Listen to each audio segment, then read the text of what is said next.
Brought to you by Carling O'Keefe, brewers of OB, the Carlsberg Beers, and Miller High Life.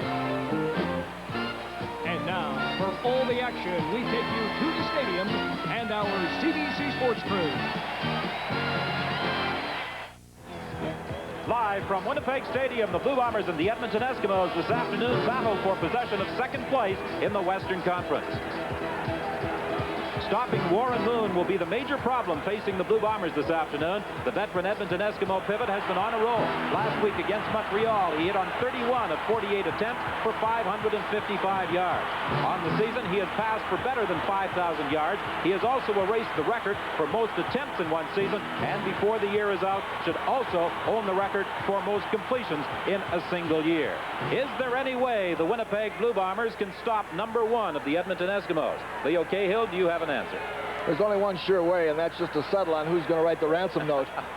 But apart from that, Don, I think that the onus really today is on the Winnipeg defensive line. It don't make any difference how good their secondary is, because Scott and Kelly are going to work their way into the open. But the defensive line has got to get there. They've got to put the pressure on him. If they put the pressure on him, they've got a chance. Ron Lancaster, what about your views?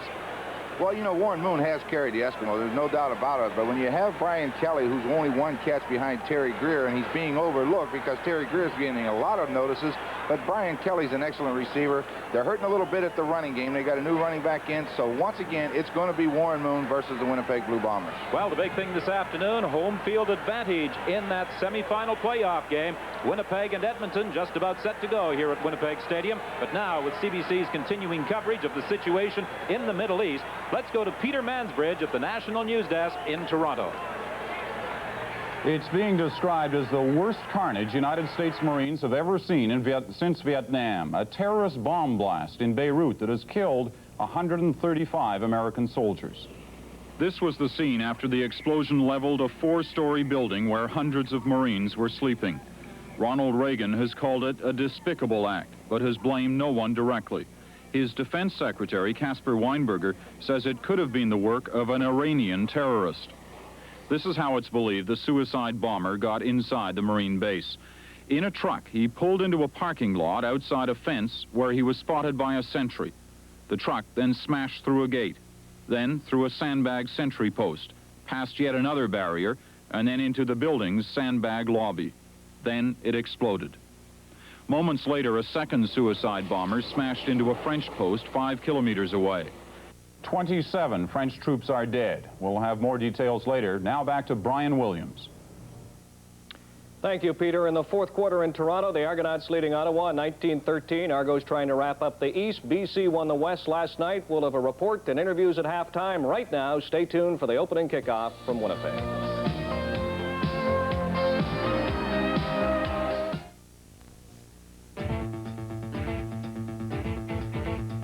Carling O'Keefe Sports, your boxy to the CFL. We're bringing you more games than ever. A full interlocking schedule of exciting matchups. With new powerhouses and renewed rivalries. It's wide open football CFL style. Catch all the action from your home box seat. Carling O'Keefe Sports, bringing the sports world home to you. The latest in sports equipment is here at Johnson Sport. One of hockey's finest protection packages, Cooperall, is available in a wide variety of colors and sizes. Johnson's can outfit any player in protective equipment from CCM, Cooper, DNR, and Jaffa. Over 500 hockey sticks are on display by Titan, Sherwood, Jaffa, Louisville, and the all-new aluminum shaft stick by Canadian. Do all your sports shopping in one stop at Johnson Sport, 5909 Wyandotte Street East. No, you don't have... Well, the weatherman was predicting rain earlier today, and a slight drizzle has begun falling on Winnipeg Stadium. 10 degrees is the temperature. The wind could very definitely be a factor as it is blowing out of the south. The Winnipeg Blue Bombers will be kicking off to the Edmonton Eskimos. Trevor Kennard preparing to get this game underway, waiting for the signal from referee Rod Ferrier.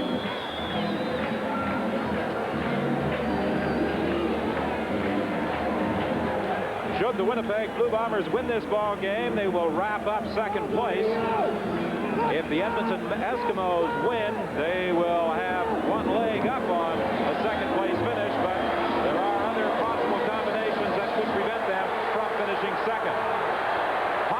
the kickoff. He gets out to about the 15. The ball is fumbled. Winnipeg appears to have it.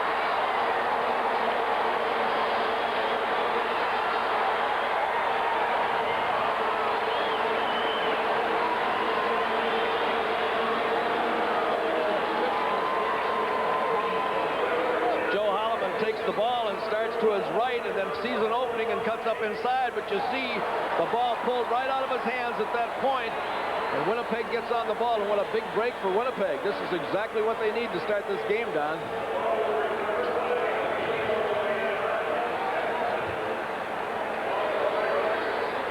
John Pointer pounced on that loose football after Peter Vandenbosch stripped it from the ball carrier, Joe Holloman. So it is 1st and 10 Winnipeg. They are at the 16 of the Eskimos.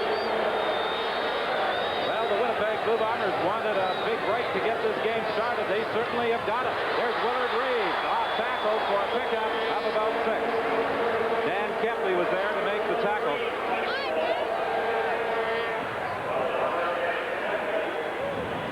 Offensively, this is the way the Winnipeg Blue Bombers line up.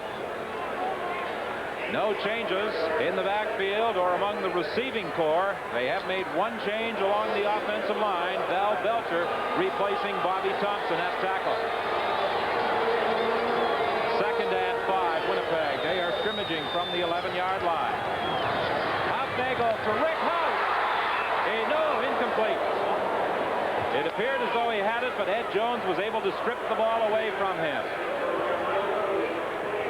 Big defensive play by Ed Jones, and the Edmonton Eskimos have made a defensive change. Hunter replacing Tom Tuine. Linebackers led by Dan Kepley. And, of course, the secondary, a veteran crew, one that is very difficult to throw against, as John Hufnagel just discovered. So Trevor Kennard will attempt the field goal from 19 yards out. He puts it through, and the Winnipeg Blue Bombers, with 13:31 remaining in this opening quarter, lead the Edmonton Eskimos by a score of 3-0. However, it's a situation where the Blue Bombers are on with that big turnover deep in Edmonton territory. We're looking for the major score. Well, the pass up Nagel through the house was on the money. You got to give credit to Ed Jones. He made a great defensive play. That's why the Eskimos have been champions, because they can make those plays. And boy, when you can stop a team 15 yards out on the opening kickoff like that, I'll tell you, that's a big plus for you coming into another team's ballpark. Warren Moon leads the Edmonton Eskimos up over the ball. The Bombers will be attempting to change their defenses often this afternoon. The ball fumbles away by Cowan, and the Edmonton Eskimos did recover. The new running back, Larry Cowan, had the ball squared away from him. Well, that was a break for the Edmonton Eskimos. It looked to me like it was going to start out like that Calgary game yesterday, where they lost 2 fumbles in a hurry. Watch number 25, Kirby Wilson. Looks like he almost picked it up on the bounce, and then he dropped the ball. Edmonton was lucky to get it back, so they did get a break. They picked up a couple of yards as we return to live action. It's 2nd and 8 for the Eskimos. They are at the 37. Moon has time. He flips it out, intended for Cowan. It's incomplete. And the Eskimos will be forced to kick into that strong south wind. Ron, on that play right there, Moon had plenty of time to throw the ball, but it looked like he put too much on it. That's not a customary pass thrown by Warren Moon. It looked like he drilled it in there. Well, you're throwing into the wind, Leo. You got to make sure you get the spiral tight and put something on it so the wind doesn't hurt it too much. But it just went through the guy's hand. I don't know how much the rain's bothering, but it is raining. It started to rain already, huh? Well, let's see how Paul Hickey handles the wind. He is kicking directly into the teeth of that south wind that is blowing in at 20 miles per hour. Scott Flagel takes the short kick, and he fights his way close to midfield. Stopped there by Leon Lescavage. So with 12:05 remaining in the opening quarter, we have a timeout, and the Winnipeg Blue Bombers will scrimmage with great field position once again. You don't have to wait for the future or travel far to see Petro-Canada at work. Right now, in the foothills of the Rockies and in oil fields throughout Western Canada, Petro-Canada wells are producing oil and producing gas to meet Canada's needs today. We're also finding new oil and gas to keep our energy reserves filled for tomorrow, bringing us one step closer to the goal of energy self-sufficiency. Petro-Canada. it's ours. First and 10, the Blue Bombers scrimmaging at their own 54-yard line. For Jackie Parker, since taking over as head coach of the Eskimos, he, in almost every game, has seen his team forced to fight from behind. Well, that's a tough situation, and the bigger the game, the harder it is. So you don't want to get down too many times. Well, ultimately, the victor of this game will finish in second spot and gain home field advantage for the Western semifinal. The BC Lions last night locked up first place. The pitch to Willard Reeves. And Willard Reeves gets inside the Edmonton 50-yard line. Tracked down there by Dave Fennell. Mark Moores and Chris Walby were out front attempting to block for Willard Reeves. Reeves does a real good job on that toss play, and they get out in front of him pretty well. I'm a little surprised down there on the goal line when they gave the ball to Reeves on first down. He made 6 yards. That they went to the pass on second down. That's definitely 3-down territory, and I think they could have made that 4 yards with 2 runs. Second down and about 4. Complete. Joe Poplawski hauled down by Gary Hayes. First down, Winnipeg. They are at the 35 of Edmonton. Well, Poplawski does a great job by getting inside of Gary Hayes. And once you get inside of him, it's an easy throw for the quarterback. John throws it down low, and either you get it or nobody does, and Poplawski got inside of him. First and 10, Winnipeg, just outside the Edmonton 35-yard line. Boyd comes out wide to the left. James Murphy is split to the right. Draw play with Willard Reeves. He has a gain of about 8. Upset by Ed Jones. You know what's amazing on that play? That's twice in a row. They ran the draw on first down. They blitz both backers and a safety from the outside. And boy, if you ever get through there, they're short of people in the secondary. And this guy Reeves can run the football. They only had 4 deep backs once Reeves gets into that secondary. An excellent job by that offensive line. You saw Dan Kepley get blocked. And boy, when they blitz, they're gambling that they're going to get you. But you get them, then you hurt them. It's second and 2, Winnipeg. They put in the short yardage offense. Reeves has carried 3 times for 19 yards this afternoon. He gets it again. That time, the Edmonton Eskimos stacked him up. He had to get to the 25-yard line. It does not appear as though he made it. But I'm quite certain that Cal Murphy will be gambling on 3rd and less than a yard. Well, he's going to go for it. There's no question about that. But what happens a lot of times with that defensive line of Edmonton is that they come with such an all-out rush on a guy like Huffnagel. They're not afraid of his running, so they come with a reckless rush, and that a lot of times opens up those seams on the inside for the running game and for the draws. So Edmonton may capitalize on that. They've got a good yard and a half, Don. This is unusual, isn't it? Send in their quarterback on 3rd and short. Coming into the ball game is Norman Gibbs replacing John Huffnagel on 3rd and short. Well, now I would assume he's going to quarterback sneak it now. Big play right here early in the ball game. Winnipeg leading 3-0. He's got the first down. He's inside the 25-yard line. Now, he accomplished what they set out to do. Apparently, he's big and strong and can run that quarterback sneak, but when a guy's standing on the sidelines and he's cold like that, sometimes you might have a little problem with the exchange. You might fumble the ball. Ron, I believe a week ago you expressed the opinion when John Huffnagel attempted the quarterback sneak that he was up too high in trying that quarterback sneak, so perhaps that's the reason for the change. John's always had problems with a quarterback sneak. I don't know why, but Gibbs gets down low, and he's got the quick feet, and bang, he gets through there before they get him. Ron, how tough is it to come in off the bench in one play and run a quarterback sneak? Not too hard. Huffnagel throws it to James Murphy, Willard Reeves, and he is inside the 20. A pick up about 6 yards, stopped there by Gary Hayes. Willard Reeves is certainly getting a lot of work this afternoon, and there is an injured Edmonton ball player. Well, let me ask you this. How much difference is there in cadence between the first-string quarterback and the second-string quarterback for a key situation like that? There really shouldn't be too much, because there's not much ball handling, and all you're hoping is that the line, the center and 2 guards get it, and you just step behind them.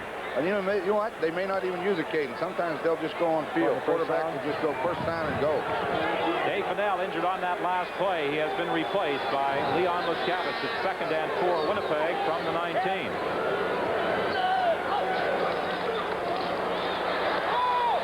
Pass deflected at the line of scrimmage. Well, you saw it done right at the last. The safety man, Mike McLeod, runs to the short side of the field. When he does that, you can bet Ed Jones, number 24, is coming on a blitz, and he came. Well, here they are in a 2nd and 4 situation again. And the hand comes up and deflects the football right there. And as far as I'm concerned, that's Leskevich, I guess, number 61. And again, they were in a situation there, I think, with 4 yards to go where they could have capitalized on the running of a guy like Reeves and probably made it on 3rd down. So Trevor Kennard will attempt his 2nd field goal of the game. He puts it through. A 25-yard field goal by Trevor Kennard, and the Blue Bombers lead the Edmonton Eskimos by a margin of 6-0, and we have a timeout. 7:57 remaining in this opening quarter. I'm going to demonstrate the Delco Freedom Battery's complete maintenance program. That's it. This little eye shows green for go. Sure, powerful starts time after time. Just try to find a better maintenance-free battery for your car or truck at any price. The Delco Freedom Battery. Get it? Then forget it.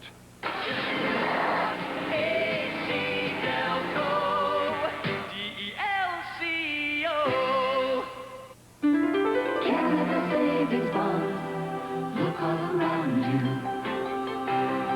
See the world grow. The future's upon you before you know. To prepare for tomorrow, you've got to know how. Canada Savings Bonds. On sale starting October 24th for a limited time. Don't miss out. Buy yours soon. Canada Savings Bonds. Right for your future. Right now.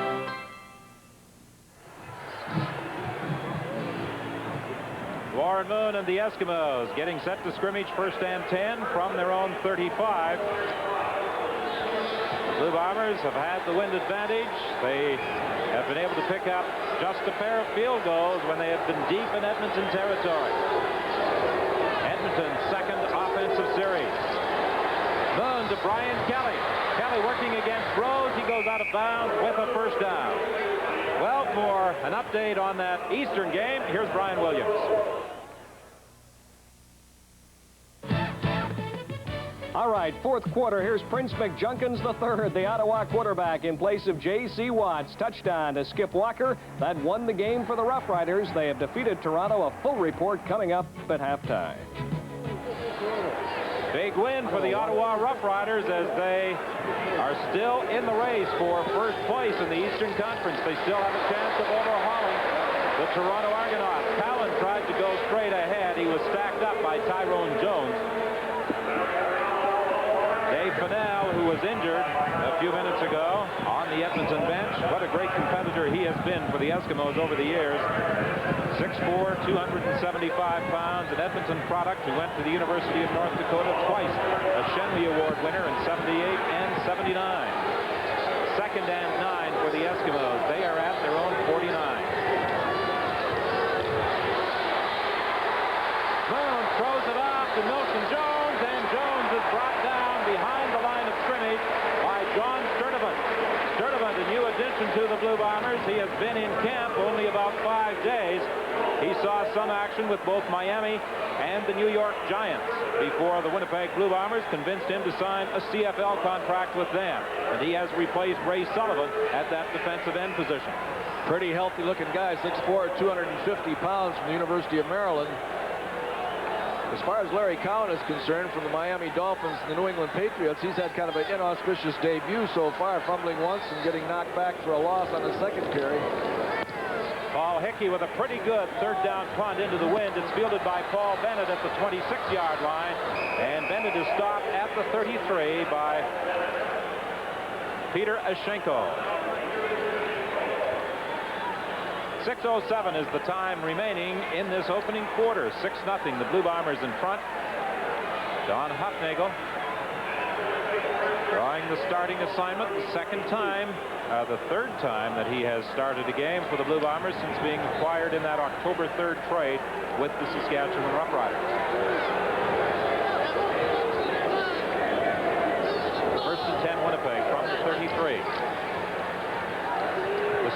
to Boyd. It looks good. It looks good.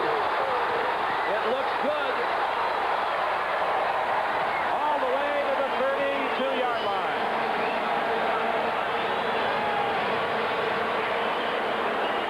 Mark Moore threw a key block for Boyd. Hufnagel got back and threw the ball. And look at that first block there. And there's 3 blue jerseys out in front. They're all setting up and looking for blocks. And Boyd knows what to do with the football. Goes right down the sidelines. And just a great job there by Gary Hayes. A gain of 45. Winnipeg first and 10 from the Edmonton 32-yard line.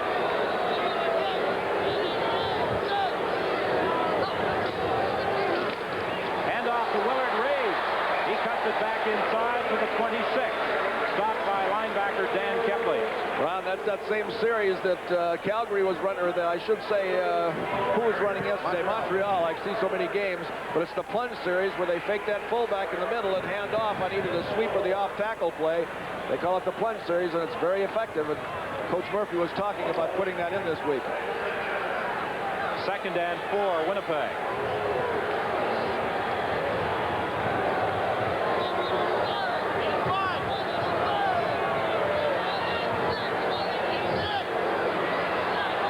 Seems to be some confusion as to where those backs would line up. Wide open for Boston, touchdown!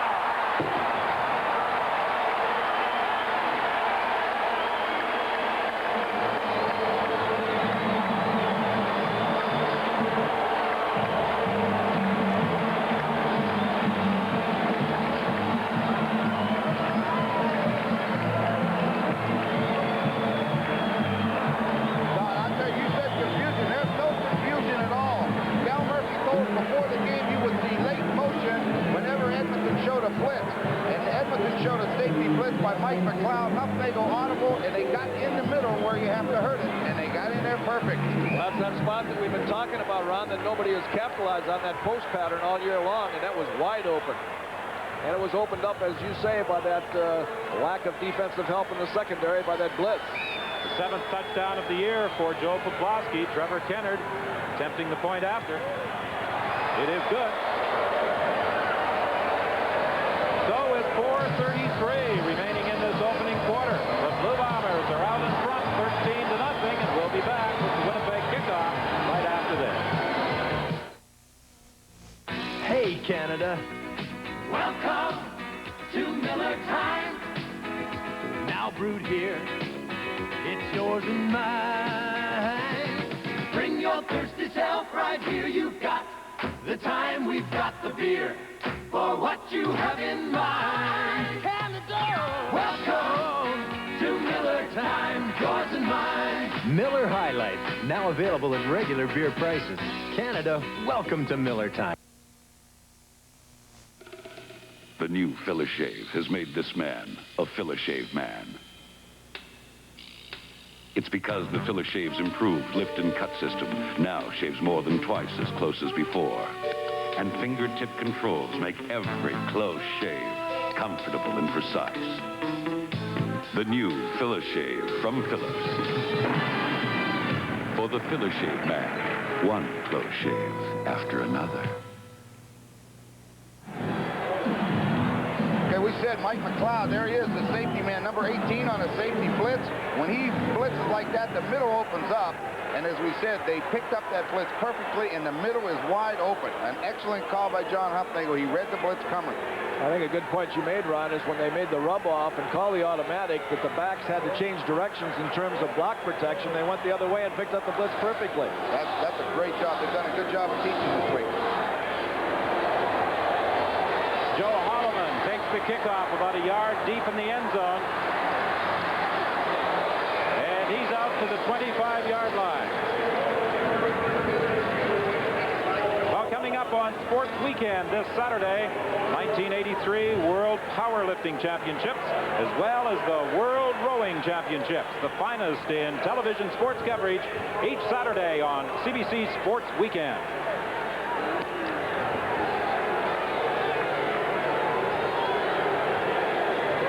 The Eskimos have had difficulties moving the ball so far in this first quarter. Warren Moon operating from the 25. Looking for Nelson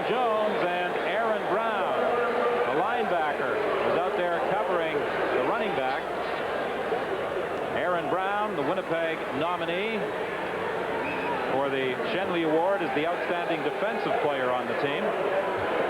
Dan, I think the thing that Edmonton is more concerned with than anything else with changing their backs, I think that Coach Murphy felt that way too. It's not so much the loss of their running game, but they're not picking up their blocking assignments nearly as well for Moon. It's 2nd and 10. Penalty flag on the play. The pass incomplete. It appeared as though Tommy Scott was the intended receiver, but it looks as though interference will be charged against Winnipeg. That's the call from referee Ross Perrier. They double covered Tommy Scott. Defensive forward pass interference. Winnipeg number 69. You got Tyrone Jones running with Tom Scott. Kirby Wilson's going to help him behind. And what happened? He tripped. He tripped him. There's no doubt about it. And that'll happen. The linebacker has trouble when you try to run with a pass receiver. 1st and 10 for the Eskimos. They are at their own 35. 3:34 is the time remaining in this first quarter. 13-0. The Blue Bombers lead the Eskimos.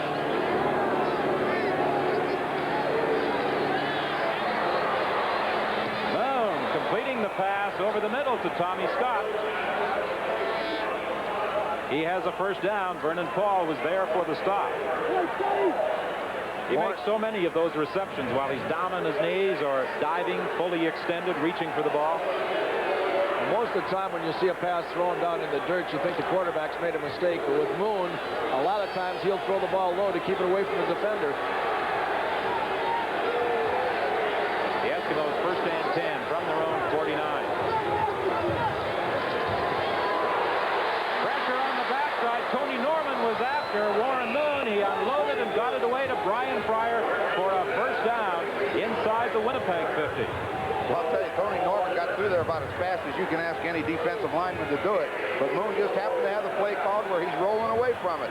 You'll see the play action. Now he's rolling, but look at 55 coming. If Moon sets up in the pocket, he has no chance at all. You see that whip when he follows through on that pass when he's rolling to his right.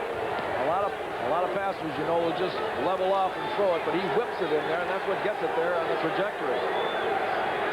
1st and 10. The Eskimos are at the Winnipeg 49. Moon with protection this time to the sideline for Kelly. He's got another first down.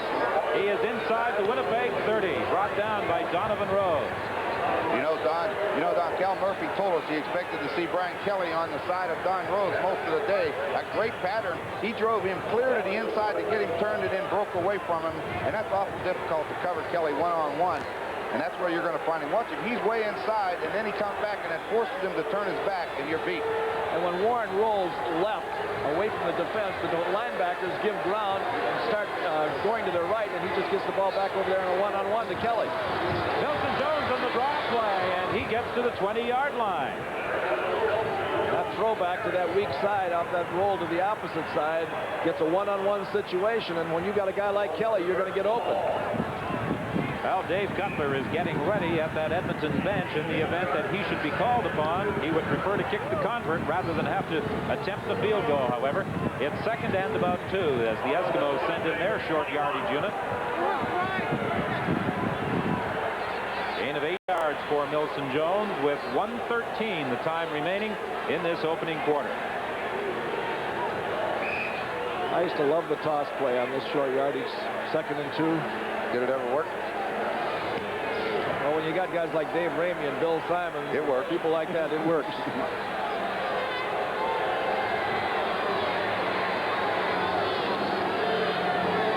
and 2 for the Eskimos. Warren Moon keeps, and he should have the first down as he got inside the 20.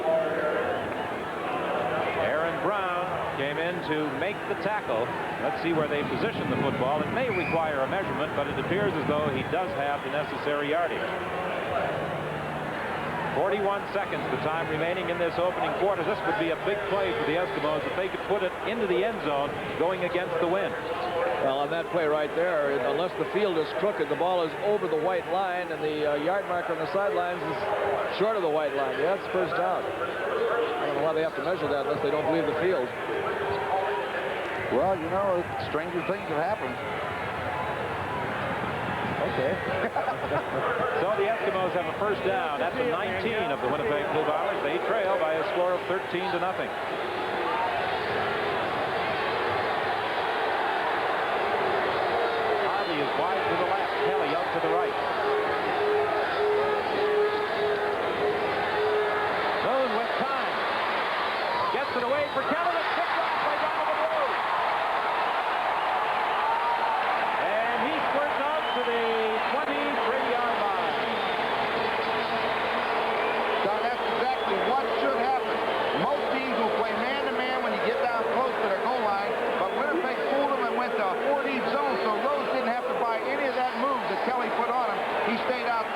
on the football and makes a great defensive play. He didn't have to chase him inside. Big break. As we talked about yesterday, though, Ron, when you get out that side and it's isolated one-on-one, it becomes a man-for-man. But he was back there with a cushion enough that he could recover to the ball. This should be the final play of the opening quarter. Draw play with Willard Reed. He got out to the 20-yard line, a pickup of about 2. It will be 2nd and 8, but that is the end of the opening quarter. The Blue Bombers lead it by a score of 13-0. They'll face a 2nd and 8 play to start the second quarter when we return. Hey, Canada! Welcome to Miller Time. Now brewed here, it's yours and mine. Come on and bring your thirsty self right here. You've got the time, we've got the beer. For what you have in mind, Canada, welcome to Miller Time. Miller High Life, now available at regular beer prices. Canada, welcome to Miller Time. This, the man with the briefcase, is a Bank of Montreal banker. The man he is calling on owns his own company. The banker is about to sign a document unique in Canadian banking. First Bank Financial Agreement, our formal commitment which spells out in writing the terms of all the services we provide to each business customer, and we sign it right on the dotted line. First Bank Financial Agreement, another good idea from Bank of Montreal. First Bank for business, not just money. Ideas. Well, Donovan Rose playing just his second game for the Blue Bombers since being acquired from the Toronto Argonauts with a very vital end zone interception for the Big Blue that snuffed out a possible Edmonton Eskimo drive. That's his second interception in 2 games, too. He made another key interception last week. Well, he's playing that corner position, replacing the injured Wiley Turner. David Shaw has returned to the other corner after missing 1 game. He suffered the injury that looked to be far more serious than it in fact was against the British Columbia Lions on Thanksgiving Monday. On second down, Hufnagel firing it over the middle, looking for Hucklack. He was being covered by Dale Potter, so Winnipeg is forced into a punting situation. The first time that Bob Cameron will punt in the ballgame.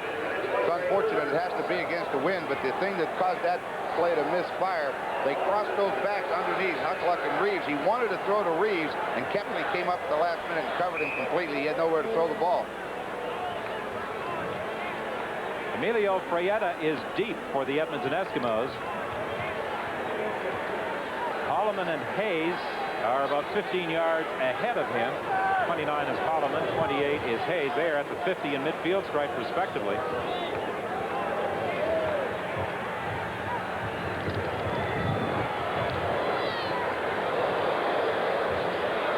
The kick bounces to Fraietta at the 47-yard line, and he goes out of bounds at midfield as he's forced out by Ken Shankoni. Well, we were talking before the game with Coach Murphy, and we all came to the conclusion that Cameron is one of the best punters in the league against the wind, but he's having his problems out here today. Well, Cameron has got an ankle injury. He hurt that ankle in practice a couple of weeks ago, and he's had some problems kicking the ball. Cal Murphy was saying that they had a little drill, and one of the linemen come in, and he kicked the lineman in the head. And he said, "What are you doing with your head there? Hurt my kicker's foot."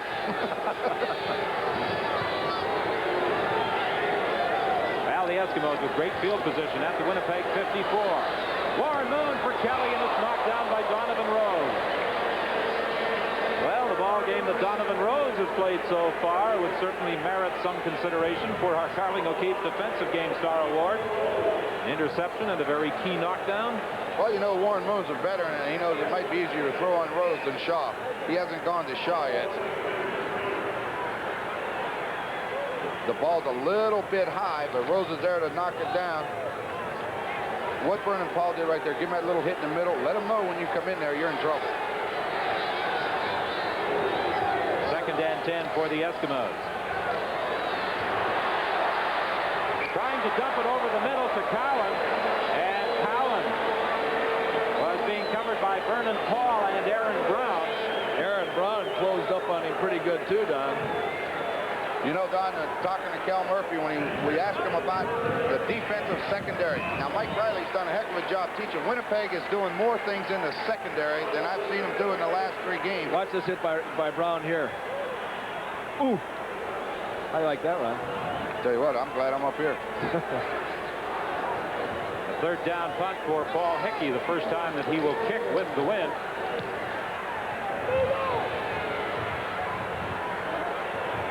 It bounces into the end zone, and Paul Bennett lets it roll through for a single point.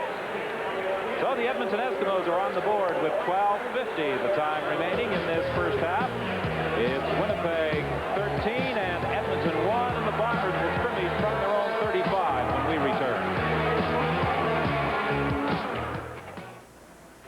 This is the M1, England's busiest motorway.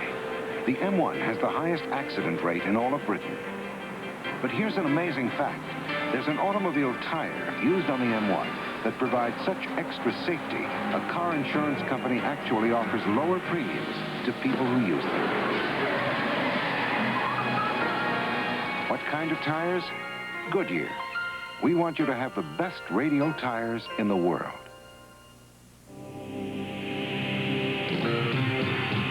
More Montreal, more Winnipeg, more Calgary, more Edmonton, more Toronto. For the business traveler, Air Canada has more flights, more often, with more non-stops to more major Canadian cities than any other airline.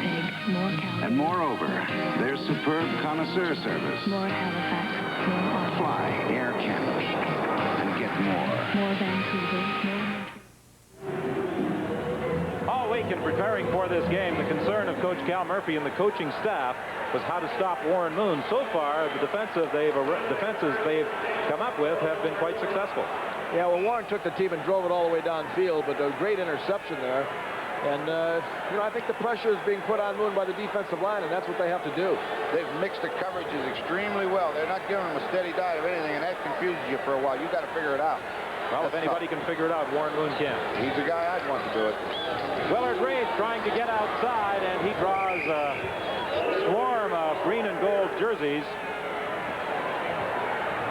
James Hunter was one of them in there, along with middle linebacker Dan Kepley.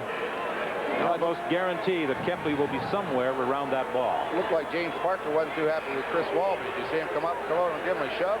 Now, I would assume he's holding him, and he's going to tell him one more time, that's enough. Well, he better bring a stick when he's going after that Walby. Walby will put him in his pocket. Chris Walby stands 6'7", 275 pounds. Parker is 5'10", 215, but is he quick? And they get to John Hufnagel back at the 25-yard line. Dave Fennell was there, so was James Hunter. No chance to throw the football that time. It's a bootleg action, and watch how fast he gets pressure. He's coming back this way. Fennell's already there, and here comes Hunter. Tell you what do you do with it, Leo? About 600 pounds right there. Feel it? Feel it, need it. Feel it, need it.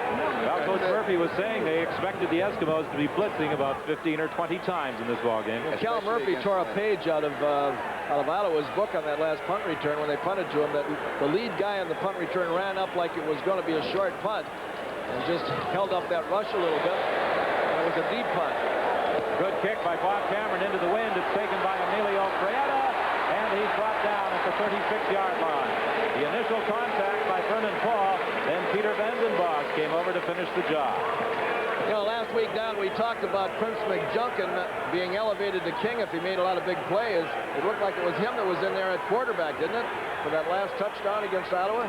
20-19. Against Toronto? The final score for the Ottawa Rough Riders over the Toronto Argonauts. And that means that the Rough Riders have closed within 4 points of the first place Argos. So Toronto still has a victory to gain to clinch first place. Picked off, intercepted by Tyrone Jones.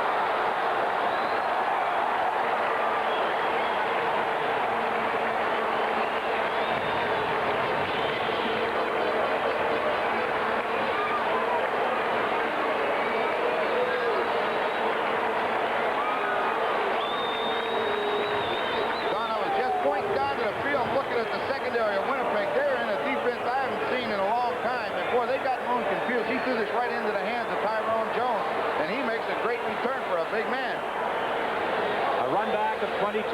for Tyrone Jones. It was intended for Peter Harvey.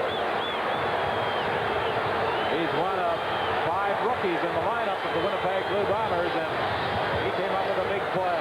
Willard Reeves right into the arms of Dan Kepley. The outstanding middle linebacker filled that hole quickly. Tyrone Jones out of Southern University.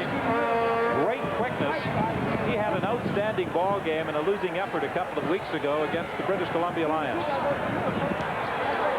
He's an outstanding football player. On that particular day, he played as well as any defensive man I've ever seen play a game this year.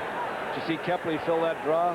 First time they ran that draw, that Reeves got through there for pretty good yardage, and Kepley said, well, the first time that happens, shame on you. The second time, shame on me. That's right. He was right there waiting. Watch Huckluck. He's got to come up there and block. You see him blocking number 30, and he gets bent over backwards.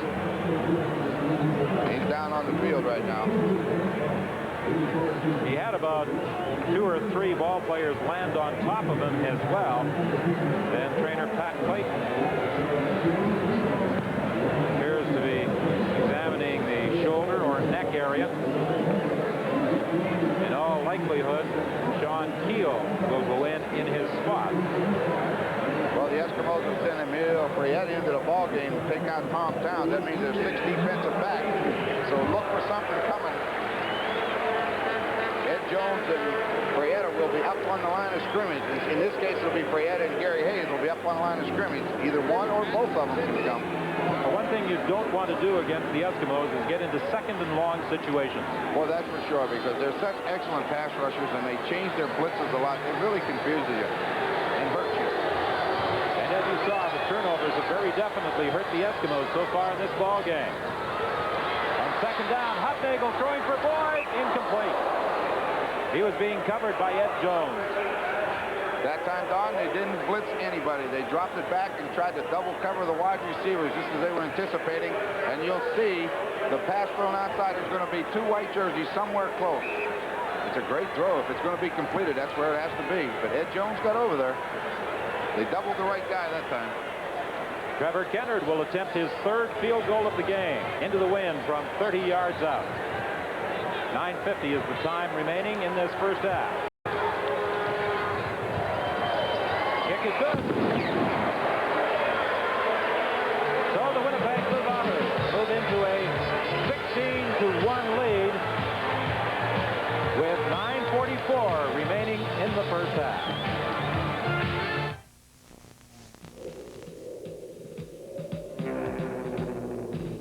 You're in control. I'll drift on by. 2 games next weekend on CBC television. On Saturday, the Montreal Concord visit the Ottawa Rough Riders. Then on Sunday, you'll see the Calgary Stampeders take on the Tiger Cats in Hamilton. Of course, Ottawa still with a shot now at first place in the East with that victory today over Toronto. And Montreal and Hamilton battling for 3rd place in the Eastern Conference. 1st and 10, Edmonton at the 35. Wilson and Tommy Scott, and he makes the great play, cuts in front, and gets a hand on it. Let's see what they do this time. Tommy could have looked. Almost had that one. Warren Moon led Brian Kelly too far, and I think a surprise pennant and hit him right in the chest.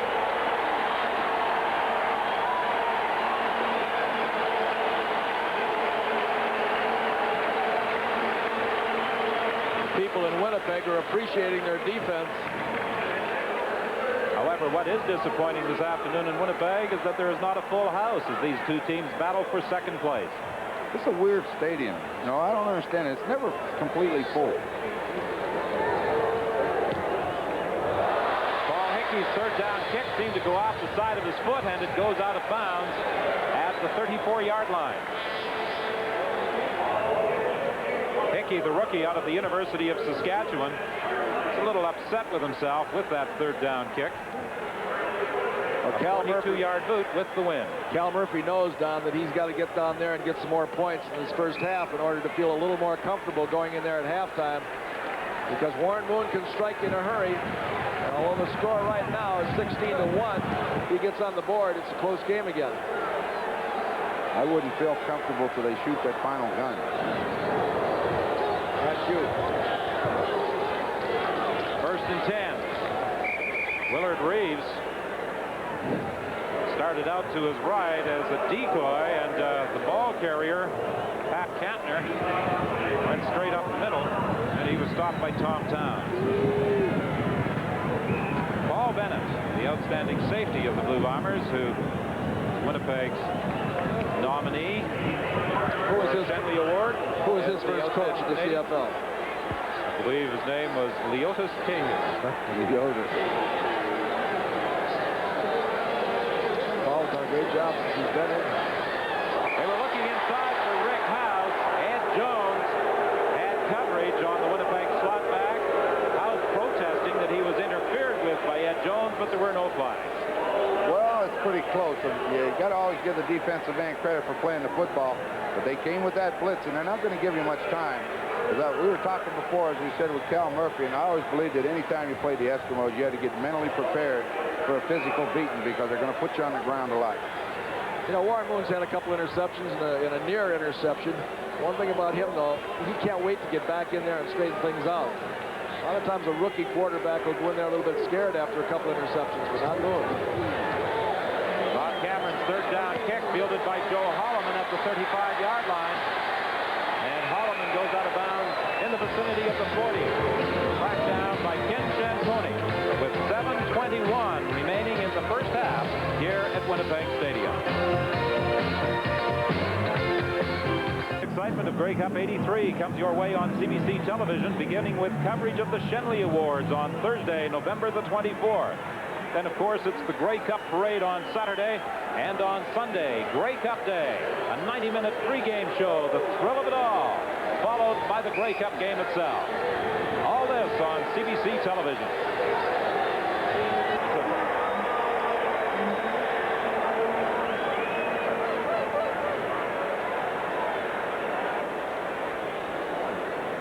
Linebacker Aaron Brown was blitzing. And it appears as though the Winnipeg Blue Bombers are going to decline the penalty. Holding, Edmonton number 63. Decline, third down. Hector Potier guilty of the holding call. And as the Eskimos only picked up 8 yards on the play, the Blue Bombers decline the penalty and force Edmonton into a punting situation.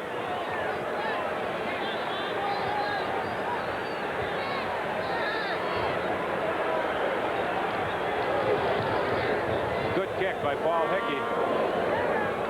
It bounces into the end zone. And once again, Paul Bennett is going to concede the single point. So with 5:20 remaining in this first half, it's now a 16-2 ball game in favor of the Winnipeg Blue Bombers. I was watching Kirby Wilson was making sure the kicker, Hickey, did not get down there to get anywhere near it. And the Illinois Flash and Hickey were having a little shoving battle down there on about the 15-yard line. Well, you know who's going to win that. This game, it reminds you a little bit of that game we saw yesterday with Calgary and Montreal. Calgary had that slow start. Montreal played about as well as they can play. And they're signaling to the Eastern Division that they may be a contender as the season progresses. First and 10, Winnipeg from the 35. Hufnagel with time to Murphy, and Murphy is driven back to the 40-yard line, but his forward progress was up at the 47, and that will be a Winnipeg first down. Good job of reading by Hufnagel. He read it the way he should, and Murphy came back the way a good receiver has to do it to make the catch. Well executed. And you're talking about that game yesterday. All right, let's take a look at the replay. You'll see Hufnagel makes the read. Now, he knows he's got the curl coming to the outside receiver, but watch Murphy coming back after the football. So we talked about that game yesterday. We'll talk about it in a minute. First and 10, Winnipeg. They are at their own 47. There's the pitch to Willard Reeves. Penalty flag on the play as Reeves gets up to about the 53. Kepley came over to make the tackle, but holding will go against Winnipeg. That Montreal football team played an excellent football game yesterday. They dominated the Calgary Stampeders. 2 weeks ago, they played a good game against these Eskimos. And, you know, Ottawa beating Toronto today. That's going to be a great game next Saturday in Ottawa. Well, your heart had to go out to Jack Goda yesterday. Calgary is a lot better football team than they played yesterday, but they just had a whole lot of mistakes. Holding, Winnipeg number 68.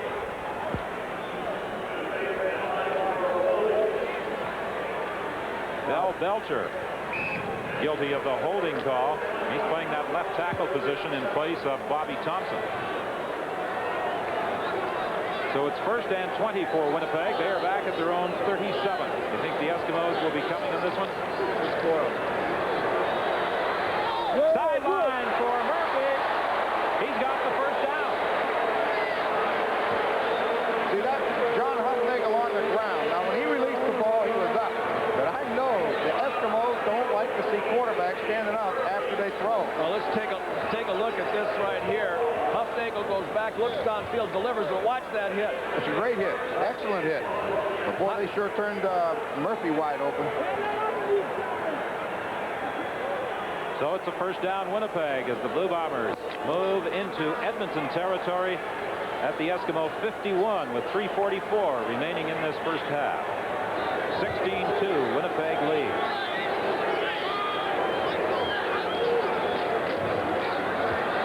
Huffnagel for Poplawski, incomplete. He was being covered by Emilio Frietta. The Eskimos are using 6 defensive backs quite a bit in this ball game. I think almost all the time. I've only seen Tom Towns in on short yardage. When they expect to run by the Bombers, they put him in, but most of the time it has been the 6 backs constantly. Poplawski let up a little bit on that pass. I think he could have caught it, but as he stepped out of bounds, Coach Murphy had something to say to him and told him what he wanted him to call on the next play, so this one here is on Coach Murphy. Boyd to the left. James Murphy, the receiver, up to the right. Huffnagel for James Murphy, a first down, still on his feet. And he's inside the 35, stopped by Larry Highball. You know, there's a lot of time when the coach calls the wrong play, but that was the right play. We have 3:01 remaining in the first half. We have a timeout at Winnipeg Stadium. Huffnagel, on the advice of Coach Murphy, goes back and throws to another Murphy right in the middle on a little curl pattern. He almost breaks this thing loose, stays on his feet, and gets another 4 or 5 yards on it. 1st and 10, Winnipeg at the Eskimo 33.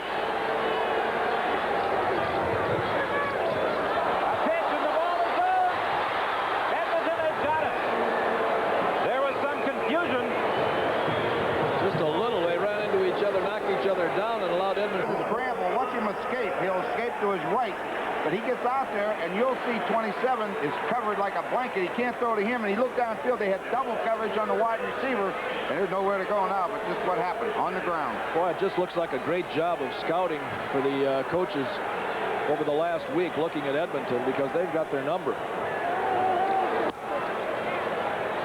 Paul Hickey's 3rd down kick, taken by Kirby Wilson. He runs out of bounds at the 33-yard line. A little bit slippery down there, and they start running out of bounds and get on that asphalt there. It's pretty hard to stop. Well, it began raining just a few minutes before the opening kickoff, and the drizzle has continued to fall on Winnipeg Stadium throughout this first half. Well, Jackie Parker's going to have to go in there at halftime and really have a regrouping, because according to this first half, Winnipeg is just reading their mail offensively and defensively. They're doing a great job on it. Very often you see Edmonton handled like this. 1st and 10 from the 33. The screen to James Murphy. Val Belcher through a key block. Murphy's still on his feet.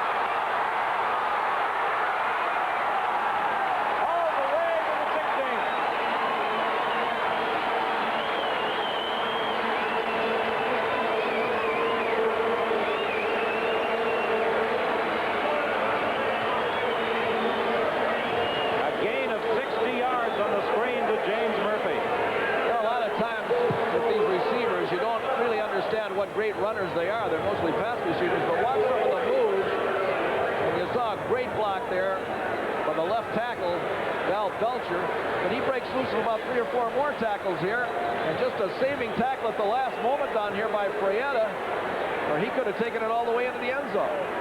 You know, Leo, what the hardest part about that play was Hufnagel getting the ball out to Murphy, because one of the Eskimo linemen came clean, and just as Hufnagel threw it, he leveled him, but by then it's too late. The ball was gone, and what a great play it was. All right, watch John Hufnagel. It's a three-step drop. Get rid of it. Watch what happens right there. The linebacker, Dale Potter, came free on a blitz, and that was the hardest part of the play. That's right. The ball went between Potter's hands. The injured ball player is Jeff Boyd. He's a wide receiver that was claimed on waivers from the Eskimos early in the year. He has made a major contribution to the Winnipeg Blue Bomber cause since then, but he has had some injury problems in recent weeks. James Murphy is certainly having quite a ball game so far. He has hauled in 4 passes for 112 yards. And while that man, John Hufnagel, has completed just 8 of 14, his total yardage, 204 yards. Hufnagel's doing a great job of handling that football team, Ron. John Hufnagel, this is where you need the veterans, because when you play against a team like Edmonton, you have to have it. And as you say, Leo, he's doing a good job of reading out there, and that's the key. And Don, you say 8 for 14, but the only important thing was that last one, 200 and some yards. That's the important stat. Jerome Erdman is in place of Jeff Boyd. It's 1st and 10 Winnipeg. They are at the 17. And they got a chance here for a post. To the sideline, incomplete. Dan Hucklack, the intended receiver. He was being covered by Dan Kepley. Well, okay, what happened? They blitzed Ed Jones from the outside, number 24, and they tried to get that third receiver, Hucklack, out, because that's Dan Kepley's man. But you know what's amazing about Kepley? Got out there and covered him. You shouldn't be able to do that in a blitzing situation. He's been doing things that you shouldn't be able to do for a long time. Well, I'll say that. He's an excellent football player. Now, Hufnagel's playing about as good as I've seen him play all year. And yesterday, Kevin Starkey has played about as well as I've ever seen him play. And that must be good news for those Montreal people to have both those quarterbacks playing pretty well. 1:28 is the time remaining in this first half. Jeff Boyd is back into the lineup for Winnipeg. Erdman is out.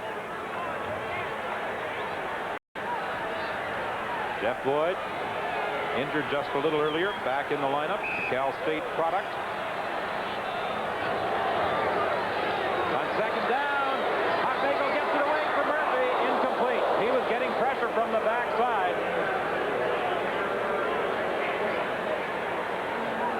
Well, James Parker just leveled Willard Reeves on the blitz. They had everybody coming, and Huff threw it quick. But boy, did Reeves get hit. He's had that bad knee, and it looks like he may have got it bumped again. Well, Reeves is down now and being tended to by trainer Pat Clayton. He bruised a knee earlier in the year against the British Columbia Lions. He re-injured that same knee this week in practice, and they appear to be working on his knee once again. And you can see that that knee is wrapped, too. It must be the same knee. First thing he does is you check right there for damage. You move it in and out. Then if it's not that, you know it's still the bruise. But Pat Clayton does a great job with his bomber team. Thank you, Dr. Lancaster. Oh, right. Well, you know this much. If it's a bruise, the pain will go away in a little bit. And when you play the Edmonton Eskimos, you can be assured that you're going to have some bruises after the ball game. Well, they are an amazing football team. Over the years, they are very, very physical. They're as physical as any team I've ever seen. And, you know, they keep hoping sooner or later they're going to let up. But I haven't seen them ever let up. Well, they've played together so long as a unit that they know each other so well that it's very difficult to take advantage of. And that's why I think Winnipeg's doing such a good job out here this afternoon. Trevor Kennard is 3 for 3 in the field goal department. He'll try to keep it at 100% with this 24-yard attempt. It's good. So with 1:20 remaining in the half, it's now Winnipeg 19 and Edmonton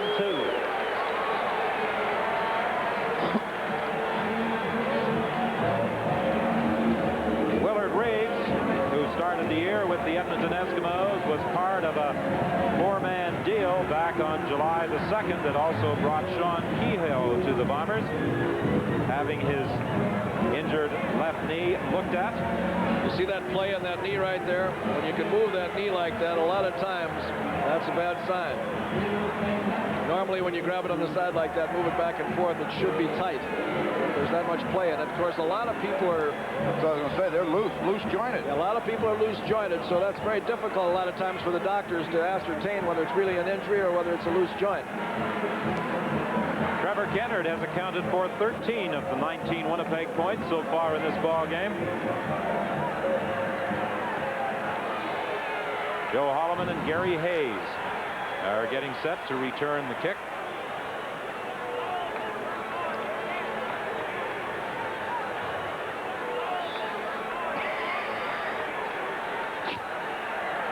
.120, the time remaining here at Winnipeg Stadium in the opening half. The last time these two teams met, July 15th in Edmonton, and the Blue Bombers were 20-18 winners. Kennard's kickoff goes out of bounds, so I'm quite sure the Eskimos will take the 5-yard penalty and have the Blue Bombers do it again. Well, at halftime, we will have an update on the situation in the Middle East. We'll also have highlights of the weekend's activities in the Canadian Football League, in addition to highlights from this game at Winnipeg Stadium, the battle for second place between the Blue Bombers and the Edmonton Eskimos. Two teams currently have identical records of 8 wins and 6 losses.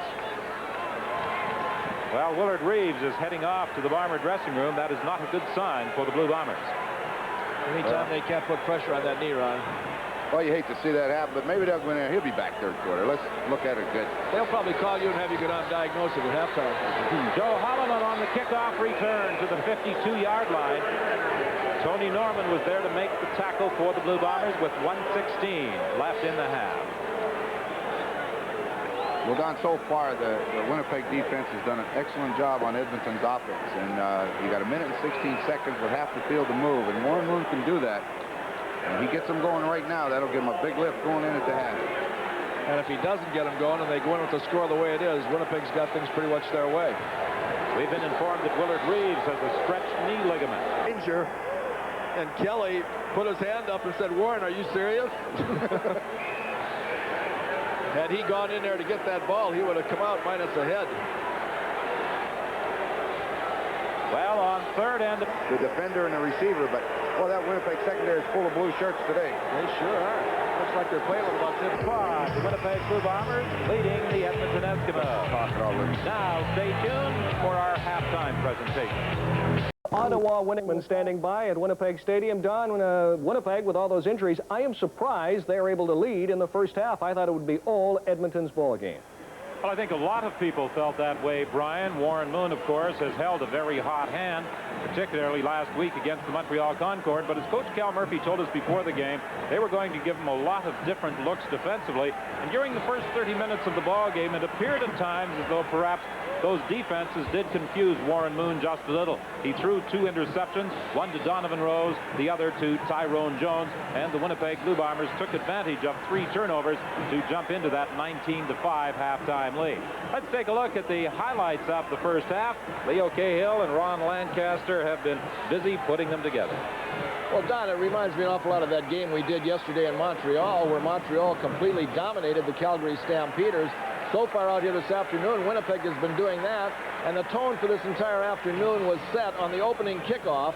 They kicked off to Joe Holloman. Joe Holloman took the ball and started up the field, cut to his outside. He was hit in there, fumbled the football, was recovered by John Pointer, and that set up a 15-yard field goal, made it 3-0 by Kennard. On the second play, John Huffnagel hits Boyd with a quick screen. He's behind excellent blocking here. You see the jerseys out there in front of him. He picks his way and finds some opening down the field there and goes for 45 yards before he's knocked out of bounds. Then a safety blitz by 18, Mike McLeod. He gets in there. Joe Poplowski comes across the middle. Touchdown. 13-0 Winnipeg. Well, you know, Leo, you can't keep those Eskimos down. Warren Moon moves them the length of the field, but this interception in the end zone by Donovan Rose snuffs out the drive. He returns at 18 yards and gives the Bombers field position, but you know the Eskimos will come back. The next highlight, once again, Warren Moon in a little bit of trouble.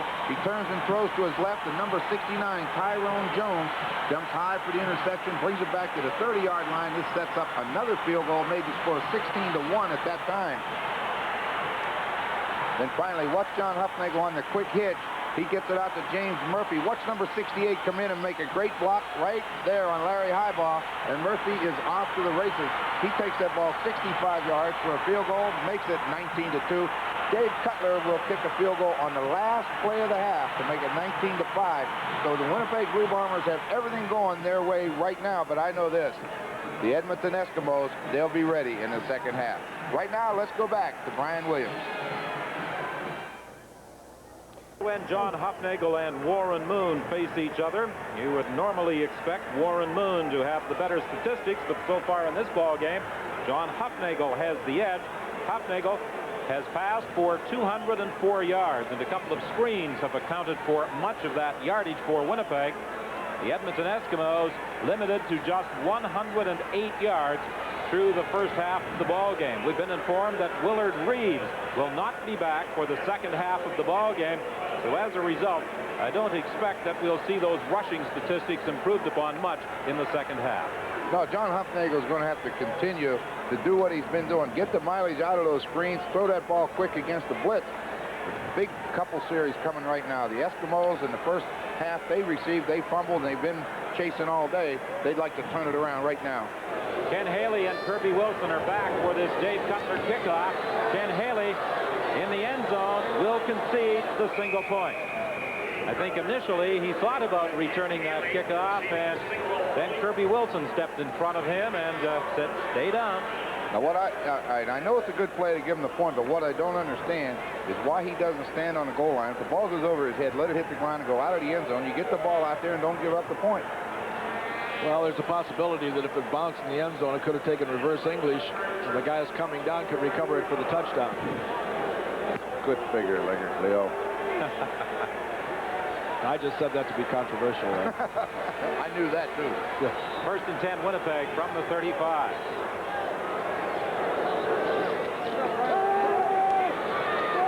Hufnagel for James Murphy.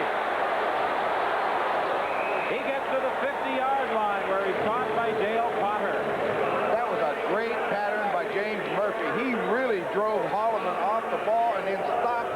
And when he catches the ball, watch the room he's got before Holloman can show up. He's not in the picture yet. Great pattern. A gain of 24.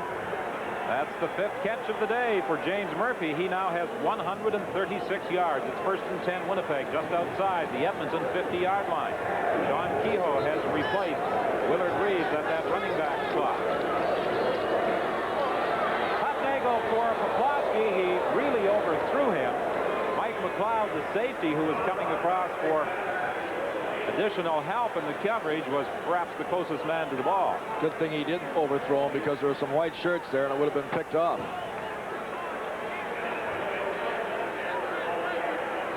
Well, they took out Tom Towns again. They're back to those 6 defensive backs. Let's see if they blitz him.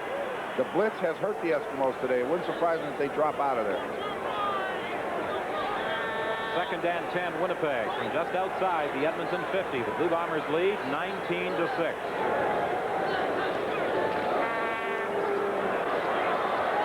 James Murphy, he got it, and he goes out of bounds at the 28.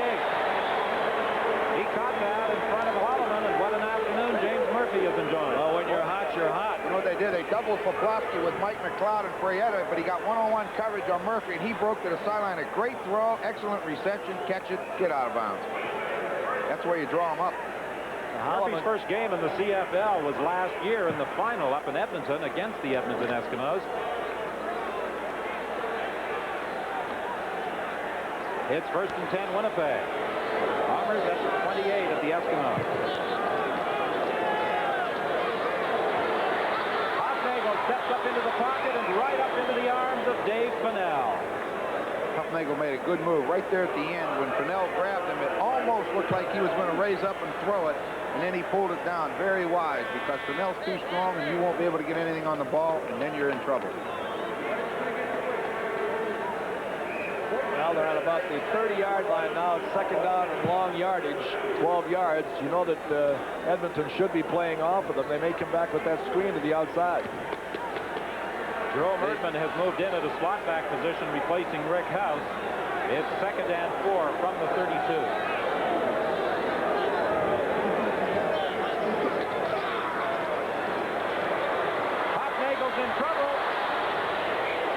it to about the 27, and he was upset there by James Hunter. He wanted to throw that to the backside, and he had no one to throw it to. They had him covered. Did a good job defensively by the Eskimos. Well, talking about John Hufnagel, he has enjoyed reasonably good success in performances against the Edmonton Eskimos in the past while wearing a Saskatchewan uniform. He sure has. Over the years, he's played as well against Edmonton as any quarterback I've seen. If you're going to pick out somebody to play well against, that's not a bad team to play well against. This is about the 5th time they've been down here. They've come out with 4 field goals. They're trying for their 5th, and they got it. Trevor Kennard is 5 for 5 in the field goal department. It's 22-6. Winnipeg in front of Edmonton with 11:53 remaining in the 3rd quarter. Canada, the Edmonton Oilers take on the Montreal Canadiens on the full network. And in Southern Ontario, viewers will see the Toronto Maple Leafs entertain the Los Angeles Kings.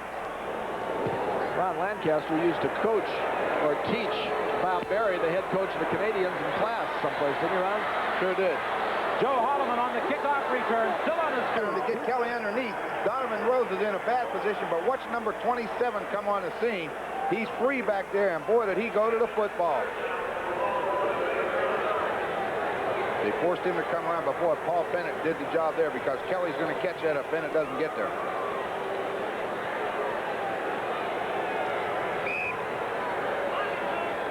Game-saving play, or a touchdown-saving play, I should say. Winnipeg will get it. John Pointer pounces on that loose ball.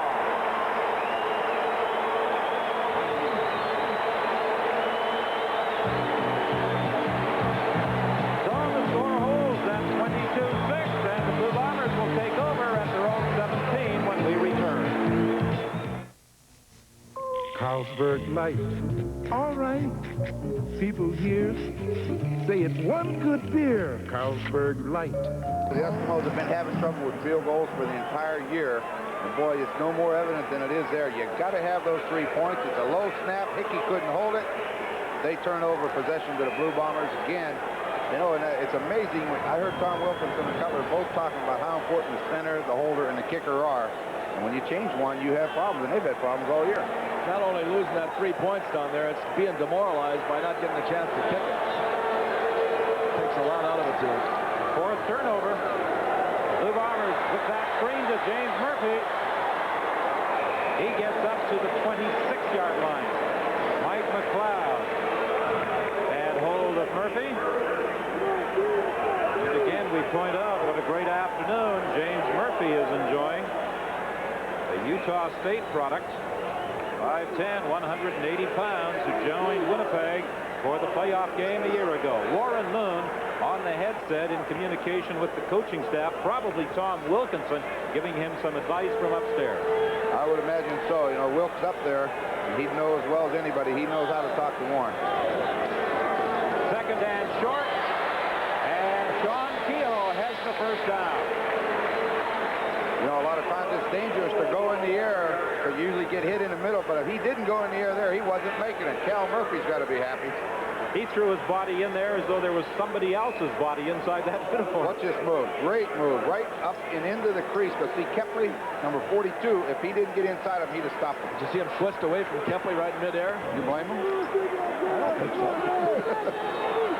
7:47 is the time remaining in this 3rd quarter. Winnipeg 1st and 10. The Bombers are at their own 28. I call that Kepley the Sandman. James Hunter has got John Hufnagel back at the 20. A loss of about 8 yards. Our director and producer, a little late getting to the truck.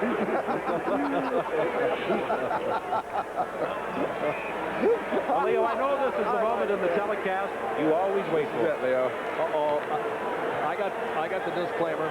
This program is copyright and strictly for the private use of our audience. Any reproduction, retransmission, or exhibition, in whole or in part, without the express written consent of the Canadian Broadcasting Corporation, is strictly prohibited. John Kehoe wishes a few things were prohibited in that Edmonton Eskimo defensive unit. Dave Fennell and James Hunter, to name 2.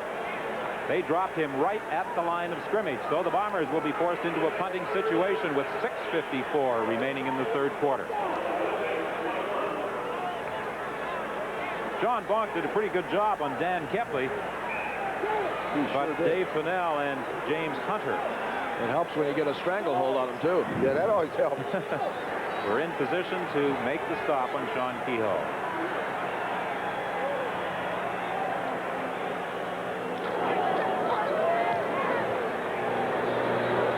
Cameron's third down kick, taken by Gary Hayes. He slips and then is driven back to the midfield stripe by Scott Flagel, but his forward progress has carried to the 52 of Winnipeg, and that's where Edmonton will scrimmage when we return. Two games next weekend on CBC television, Montreal at Ottawa and Calgary at Hamilton. Other games include Toronto at Edmonton, BC at Saskatchewan.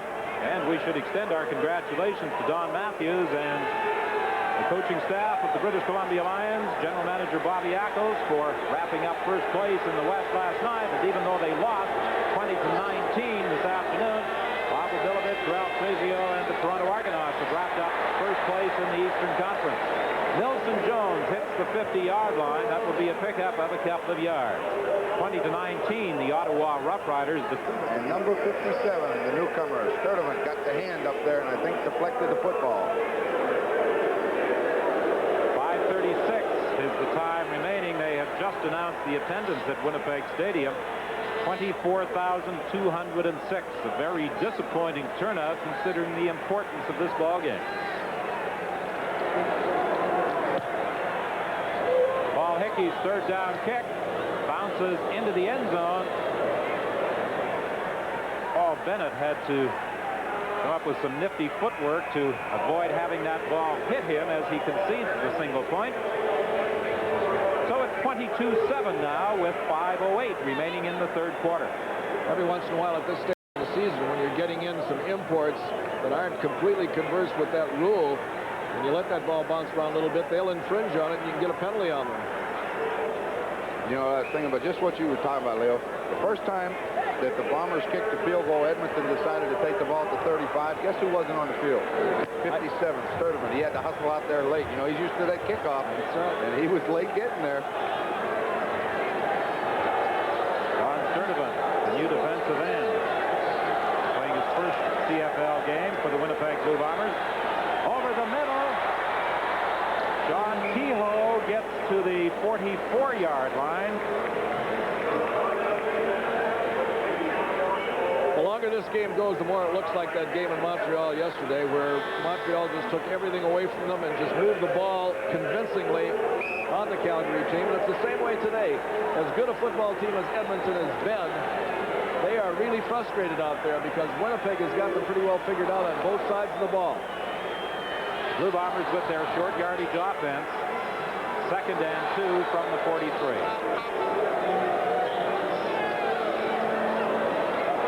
Sean Kehoe jumped and walked over a couple of people to get to the 45.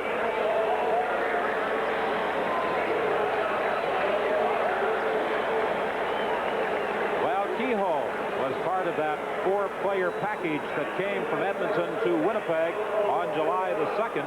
Stephen Hall and Scott Stout, along with Willard Reeves, also joined Winnipeg. Watch him go up in the air here, and he walks right over Bonk's back. That doesn't feel too good. Very effective, but Bonk's going to turn around and give him a backhand. 1st and 10. Boyd makes the catch at the 50 of Edmonton.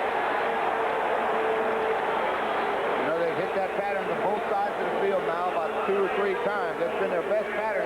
Send that back out into the flat and hit that hook man at about 12 yards. Watch Murphy. He's going to drive high ball off, and then he's going to just turn and look right back at the quarterback. The ball's thrown nice and early, right between the 7 and 0. A gain of 15. You're right. Jerome Erdman is in. Rick House is out for Winnipeg. The ball is at the 50 of the Eskimos with 2:50 remaining in the third quarter. Hofnagel also almost had the ball stripped from his grasp by David Boone. Almost got away from him. That looked like a pinball game in there. He bounced off of one and ran right into another, and every one he bounced off of was bigger than the other one. Again, the shuttle service with Rick House coming back into the ball game. There's Hunter hunting him. Well, there could have been a face mask call there. Face mask call. You don't think it's tough in there? Take a look at that picture. Better looking at it from here. 2nd and 17. Flipping it over the middle for Sean Kehoe. He tried to get outside, fumbles the football, and the Edmonton Eskimos come up with it. Dan Kepley has the ball.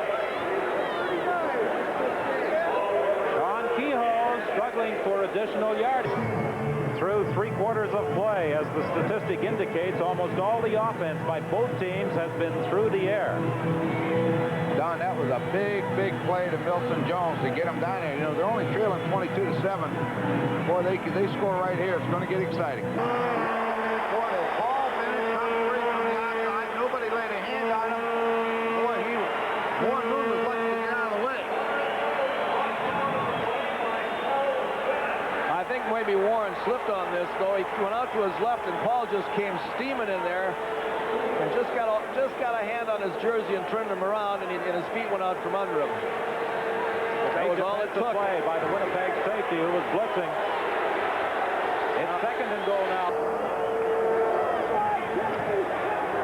Cutler's kickoff will be handled by Ken Haley at the 10-yard line. Wait a minute here. He's got some room. Haley gets out to the 48. I didn't think that kickoff was ever coming down, but boy, when it did, Haley found the gap in a hurry. Well, Edmonton has got to know that if they want to win a football game, they can't kick off and allow the ball to be brought back out to the 50-yard line. Their special teams have got to do a better job than that. A 38-yard run back by the San Francisco State product via the Los Angeles Raiders and New England. 1st and 10 Winnipeg. The Bombers are at their own 49.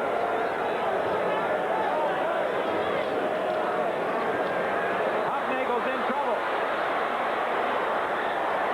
Gets the pass away to Poplawski. 1st down at the 44. Great job by Rick House, Leo. Ron, I was watching Poplawski come across. He came open right in the middle of the field, and Hufnagel wasn't in position to throw the football to him. All right, watch Hufnagel turn. Watch Rick House come back and make a block on James Hunter, and that got him the time to throw it off balance, but Poplawski did get open. He also went down, Hufnagel did, after releasing the ball. We could have seen Poplawski was wide open coming across the middle and just persisted and kept coming to the sidelines and got open, and the final analysis gets that ball. Big play.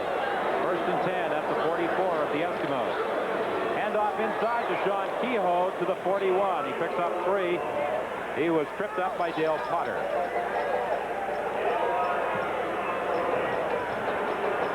That's the group I think that was performing in your room last night, isn't it, Leo?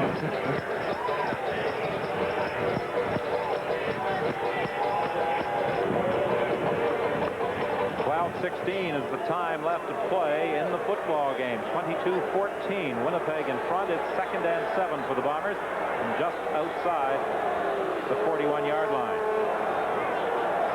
2nd and 7, 7.5 maybe. Pass intended for Poplawski. He was upset. He is protesting. So is Hufnagel. I think they have a complaint too. He was tripped coming into the middle, and John threw the ball in that area, which usually draws attention to it, but not this time. Cal Murphy a little upset at that Winnipeg bench as well. Well, this will be a 50-yard field goal attempt on 3rd down by Trevor Kennard. Actually, they'll pin it at the 49. You want one out of this. You want the field goal or a single? It's going to be short, but it will bounce into the end zone, and the Edmonton Eskimos concede the single point. So we have 11:39 remaining in the ball game. The Blue Bombers leading the Eskimos 23-14. With that missed field goal attempt going for a single. The Eskimos get the ball at the point of the last Winnipeg scrimmage, which is the 41-yard line. And while we have a moment, a reminder about one of the activities coming up during Grey Cup week. Grey Cup Festival organizers are planning actually a couple of things. Good kick. It bounces into the end zone. And Paul Bennett concedes the single point. Paul Hickey was trying to get downfield to perhaps grab that loose ball if Bennett waited too long, but with 9:43 remaining, it's now 23-15.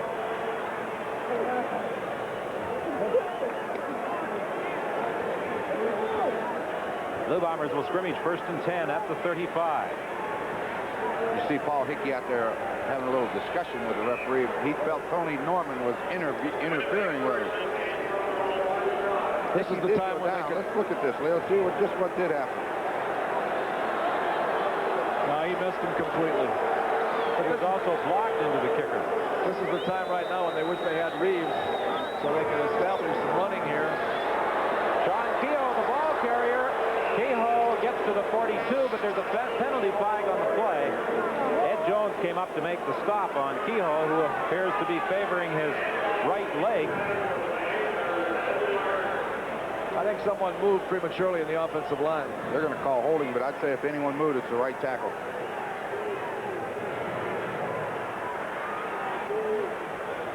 So that will wipe out the run by holding Winnipeg, number 63. First down repeated. Good call, huh? Chris Walby, the right tackle. He was the guy that moved early, too. He was the man who moved. He sure did. And he was guilty of holding as well. And I think maybe the referee Kehoe is wiped out. Referee saw him go early and couldn't call the play, and then he watched him and saw him hold somebody. 1st and 20 now at the 25. 9:04 is the time left. Hopnagel to the sidelines. The catch by Rick House at the 36. He threw that ball before the break. That's a good grab. It's good to see Rick House get back into action. You know, I've enjoyed watching him over the years, and he's been bothered by those rib injuries for the past 3 or 4 games and finally getting healthy again. That extends his consecutive game catching string to 63. Dave Fennell, the injured ball player. Fennell was shaken up earlier in the ball game, and he's down once again. That Dave Fennell is something.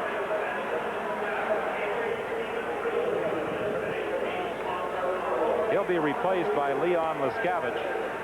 Fennell has had a great career for the Edmonton Eskimos during his 10 seasons in the green and gold uniform. Twice in 1978 and 1979. He won the Shenley Award, first as the Defensive Player of the Year, then as the Canadian Player of the Year. That was a big play right there by Hufnagel and the Bombers. It was 1st and 20. Rather than try to go deep and get it all at once, get 10. Don't get greedy. Yeah, that gives them a real good situation, Ron. 2nd and 10. Right, but if you have to punt, that's 10 yards of field. There's Leon Alphabet in the game. University of Alberta grad who was acquired in a trade with Toronto. Hufnagel's in trouble. David Boone was there, and Boone has the football, claiming that he was able to strip it from John Hufnagel, but that was not the case. Well, Hufnagel's slow getting up, and so is James Parker. There was a heck of a collision back there. John Hufnagel, the quarterback, had a lot of weight dumped on him right there as he went down. And the worst part about this, it looks like it might have been a leg. Lescavich just ran over people in getting to the quarterback. Now we get a good look at it. See what the quarterback sees. For Fields. Fields neglected right about now. David Boone got him. And everybody else got a shot at him.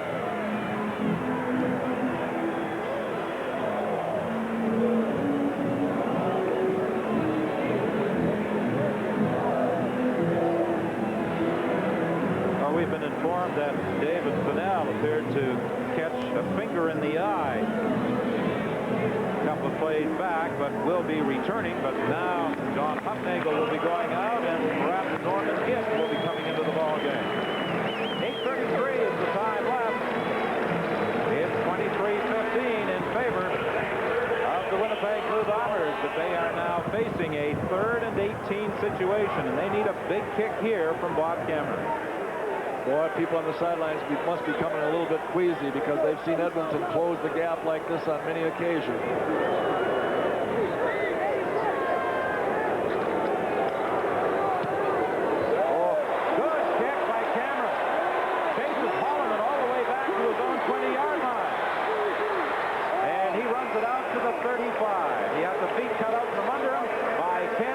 Well, he got the ball up in the air, Don, and the wind is really blowing up there.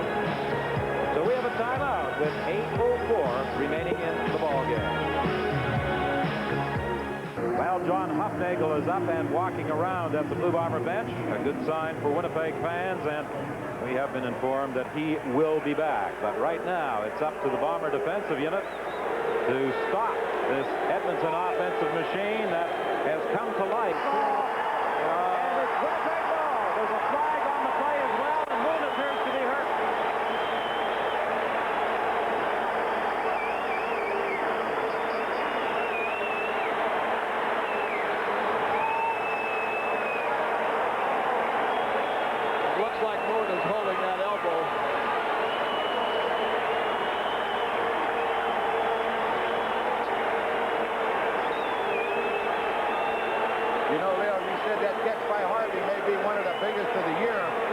Defensive play by Tony Norman may be the biggest defensive play they're going to see for a while because he got around the tackle. And the tackle, I think, was called for holding, too. Watch number 55 coming from the left of the screen. There's the holding right there, and they called it. Warren Moon has been playing for about the past 6 weeks with an injured elbow, and it appeared as though he landed on that right elbow, and Moon is still down. Watch what hits the ground first. What? There, right on the bad elbow. Great defensive play by Tony Norman. It could very well be the biggest defensive play of this ball game as Warren Moon is escorted to the sideline.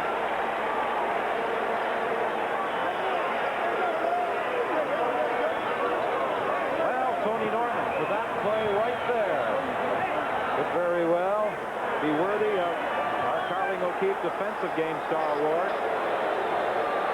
5:36 remaining in the ball game. It came at a very critical time. The turnover gives Winnipeg a first down at the 54. Complete over the middle for Rick House. He fumbles the ball. Jeff Boyd scoops it up.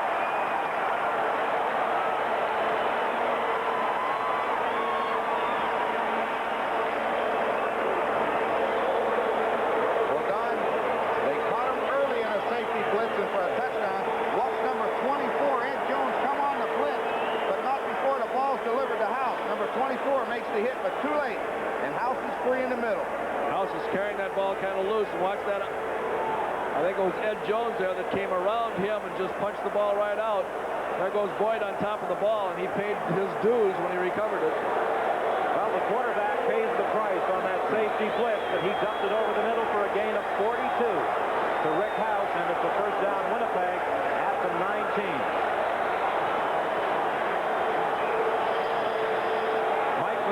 Goes out for the Eskimos. Jerry Philp is in.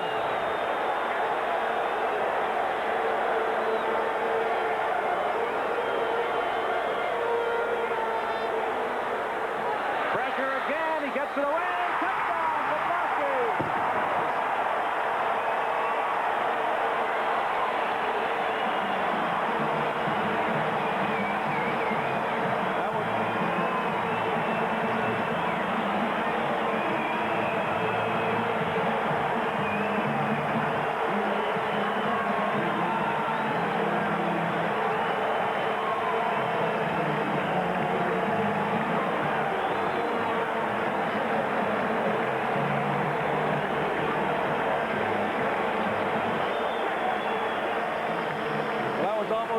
Circumstance that Poplawski scored the first touchdown. They came with the blitz. He read it and got it on the inside for the touchdown. Point after by Trevor Kennard makes it a 30-15 ball game with 4:51 showing on the scoreboard clock. Well, he goes the blitz coming from the backside. Well, there it is, 37. 37 comes with the blitz, and he gets Jerry Phillips all by himself and just to the inside. Takes it right in for the touchdown. Ended up being a one-on-one with he and Jerry Phillips, and it wasn't even fair. We'll agree with that. Sign, won't we? You know, Don, you made a mention a minute ago that a quarterback takes hits on a safety blitz. That's something a quarterback has to learn. When they come after you with extra people, you are going to take the hit, but you got to stand in there. And once you stand in there, gets the ball out, takes the hit. But I'll tell you what, when you hear the crowd roar, that's all you need. You know you've executed, you've done your job. The second touchdown of the afternoon for Joe Poplawski. And I think he might get a few votes in our Carling O'Keefe Offensive Game Star category. Yeah, he and Murphy both. Murphy has caught a lot of passes this afternoon. They've had a great output. Had a bad day. Oh, yeah, we got to give Huffnagel a little credit, too. This is the best I've ever seen him look. Oh, I've seen him play. He can play. You ever seen him look better? Yeah, against Edmonton. Seems like it's always against Edmonton. Kickoff by Trevor Kennard sails into the end zone. Gary Hayes starts out with the ball. He's down at the 19-yard line.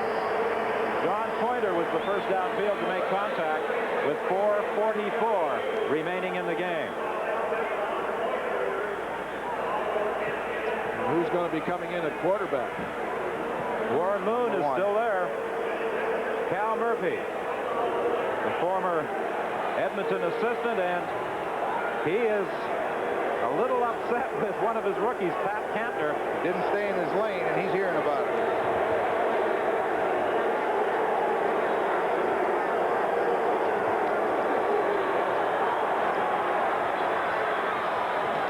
Great catch. Marco Sinkar with a diving grab. He goes out of bounds at the 35. He took that throw in front of Ken Haley. It appears as though Sinkar may have injured himself, landing perhaps on top of the ball when he slid out of bounds. You won't see a much better catch than that. That's, Marco Sinkar is a guy that's been coming in for years and backing up and replacing people. But when you need a key catch, and they certainly needed one right there, he was there on the money. Peter Oshenko has moved in to replace Marco Sinkar. Oshenko's the boy that was over in Montreal, and they got him returned. First and 10, the Eskimos are at their own 35. Well, if there's anybody who can bring a team back, it is certainly Warren Moon. Moon under pressure. He goes down. Tyrone Jones was the first one there, and then John Sturdivant got through.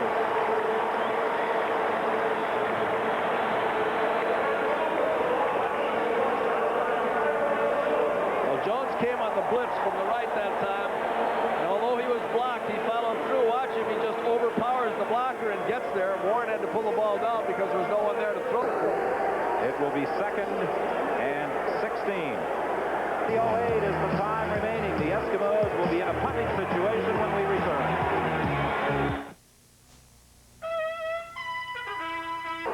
Well, all the excitement of Grey Cup 83 will be seen on CBC television, beginning with our coverage of the Shenley Awards on Thursday, November 24th. And on Saturday, we've got the Grey Cup Parade.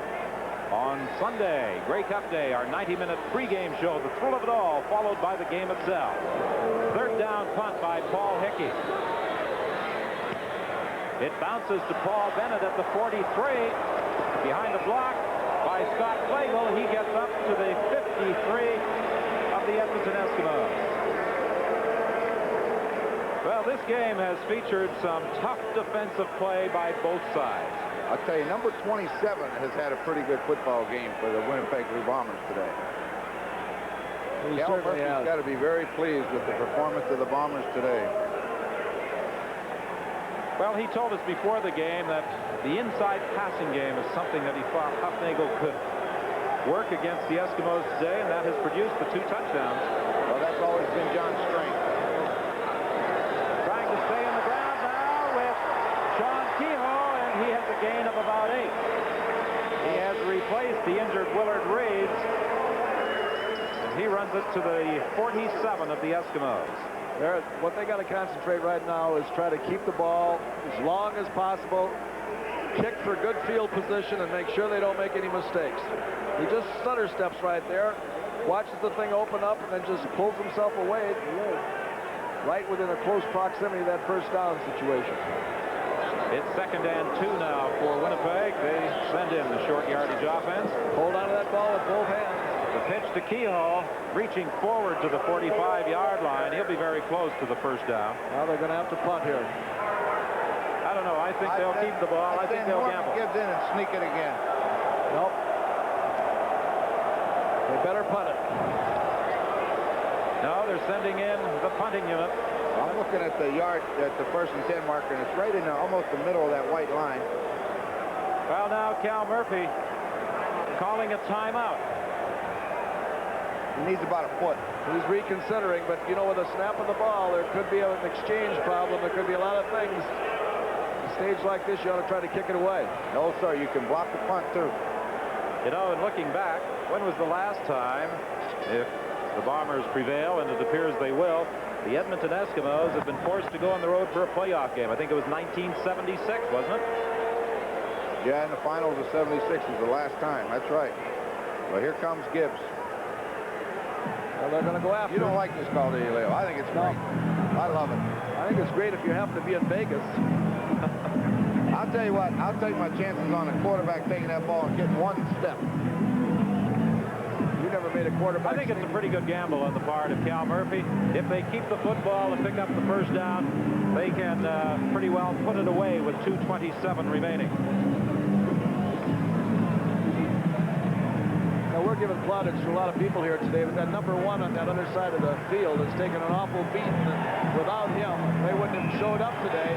And when you figure without Lumsden, Jim Germany, and all the different people that they've lost on that football team, for him to be standing in there playing like he is, that's a real tribute.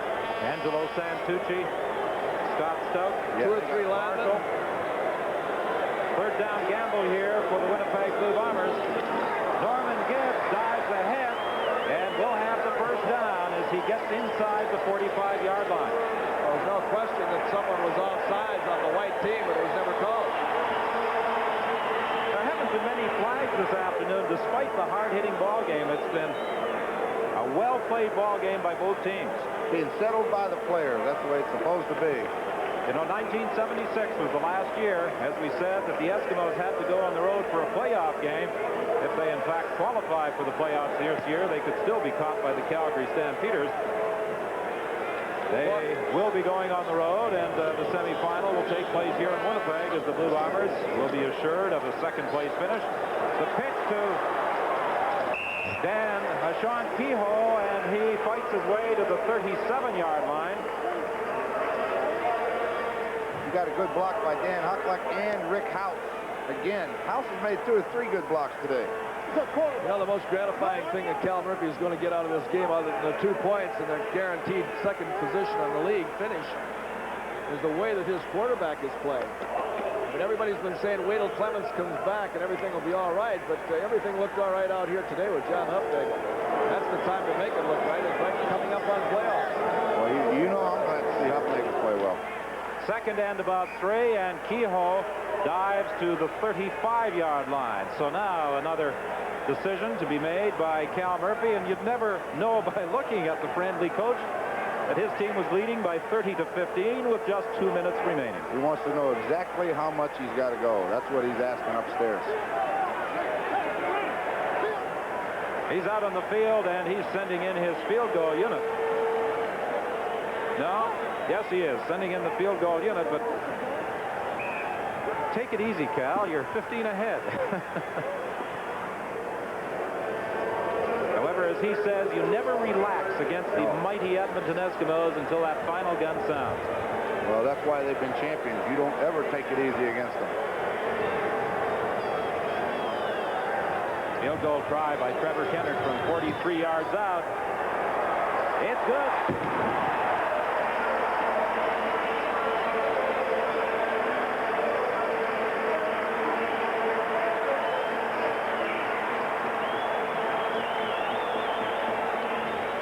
Watch Kennard. He'll show you whether it's good as soon as he hits the ball.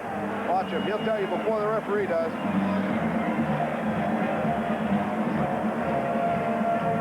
Well, that's a big day for that young man, too. That's 5 field goals, isn't it?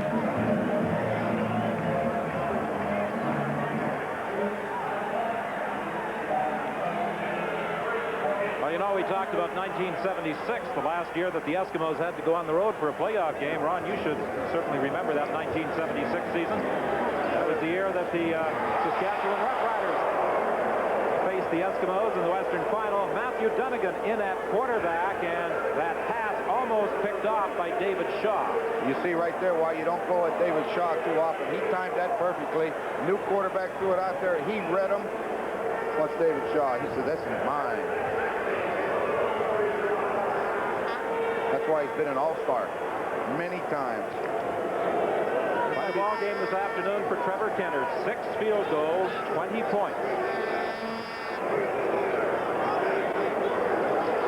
Dunnigan on second down. Got away from Aaron Brown, completes the pass to Tommy Scott. There's also a penalty flag. Boy, what a move that Dunnigan put on Aaron Brown. No, I think it's a face mask. He reaches over and grabs him by the face mask and follows him. Good call by the official because he definitely had the face mask. You could see it when they turned him over. But boy, Dunnigan put a good move on Aaron Brown. Major foul, face mask, Winnipeg number 25. First down. 1:23 the time remaining. 33-15 is the score. It's a first down Edmonton at the Winnipeg 43-yard line.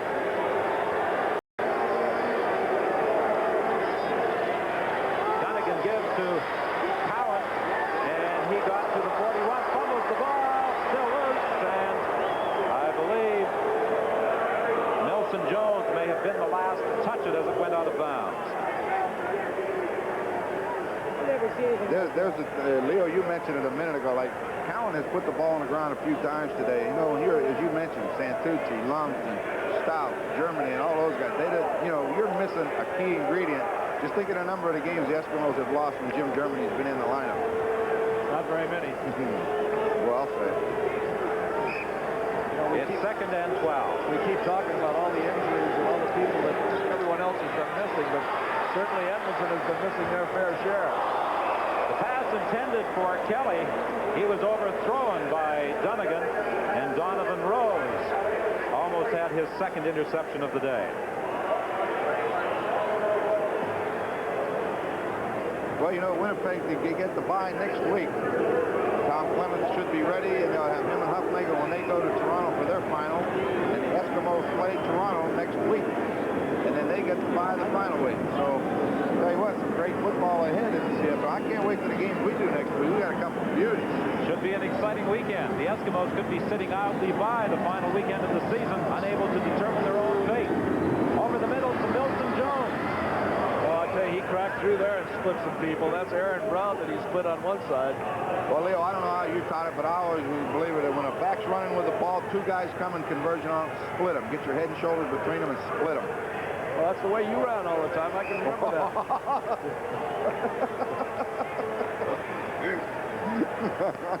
Scott Flagel has replaced Ken Haley in the Winnipeg secondary. It's first and 10 for the Eskimos at the Winnipeg 26. The only thing that got split when you were running was your head.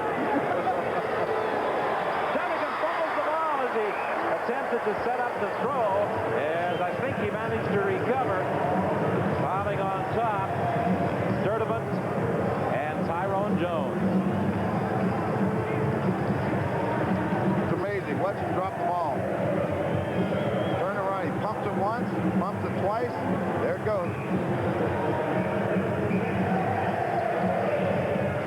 Well, there might only be 24,000 here, but they're noisy.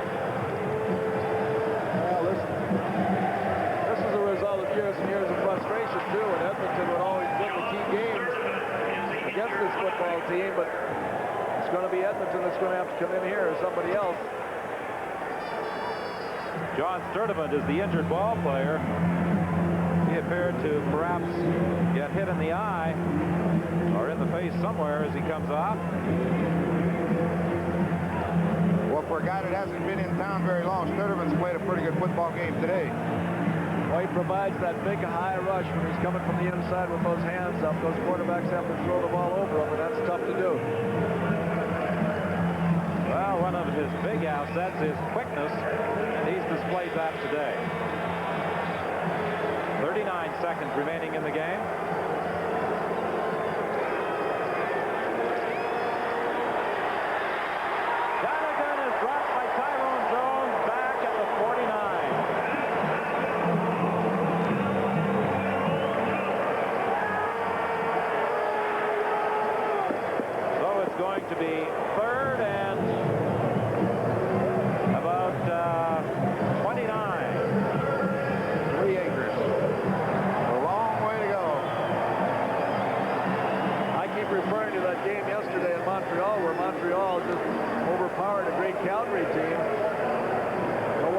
coming into this ball game today that Winnipeg was going to handle Edmonton the way they have.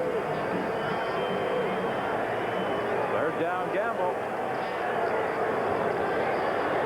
Larry Cowan takes the handoff inside the 45 with 13 seconds remaining. And the Edmonton Eskimos will turn the ball over to the Winnipeg Blue Bombers, and it will require 2 plays, but Winnipeg will be able to run out the clock and wrap up first place, the second place, I should say, in the Western Conference.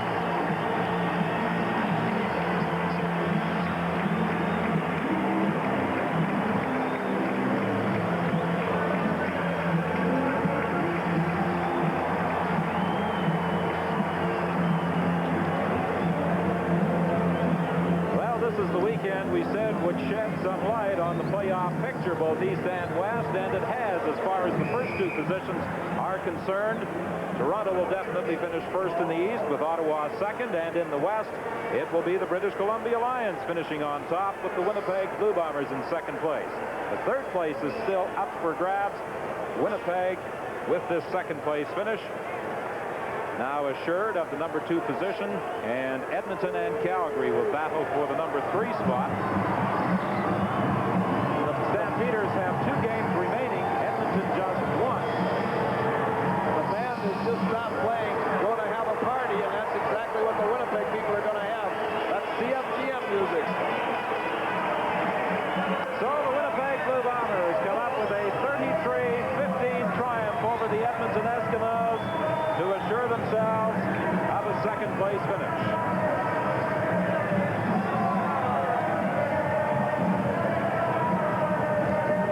Jackie Parker congratulating Cal Murphy on the victory this afternoon. 33-15 the final score, and we'll return to Winnipeg Stadium and our post-game show right after this. Well, the British Columbia Lions assured themselves of a first-place finish with their victory over Hamilton last night, and Winnipeg wrapped up second spot with their victory this afternoon over the Edmonton Eskimos. The Eskimos next weekend take on the Toronto Argonauts. They have just 1 game remaining. The Calgary Stampeders have 2 games remaining on their schedule, so it is still possible for the Calgary Stampeders to finish in third place.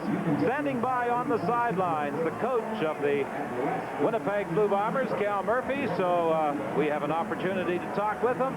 Congratulations, Cal, on your win this afternoon. Thanks, Don. It was super. You still looked a little excited late in that ball game. Well, you know, as long as they're playing, they can score. And, you know, you just can't let up on them. I've seen it happen too many times. It's happened this season, and, you know, they can just score, and you just can't let that happen. They're just too good. Cal, you told us before the game that whenever your quarterback was able to read that safety blitz coming, that he had some audibles to call. He read them well today. Now, is this something that you picked up from watching the Eskimos on film, or did you have some tendencies from coaching there? No, it's something we had on film, and I think Artisella did a super job in schooling him this week. And, you know, John plays well against the Eskimos, and, you know, I thought he did a heck of a job today. We didn't get as many touchdowns as we would have liked to have gotten, but he put the ball on the money a couple of times, and it really counted with that safety blitz or the halfback blitz, and you just can't say enough about him. I'll tell you what, it was a heck of a ball game. But I think the defense was just outstanding as well. You know, we got a lot of heat, and I can't say enough about the defensive.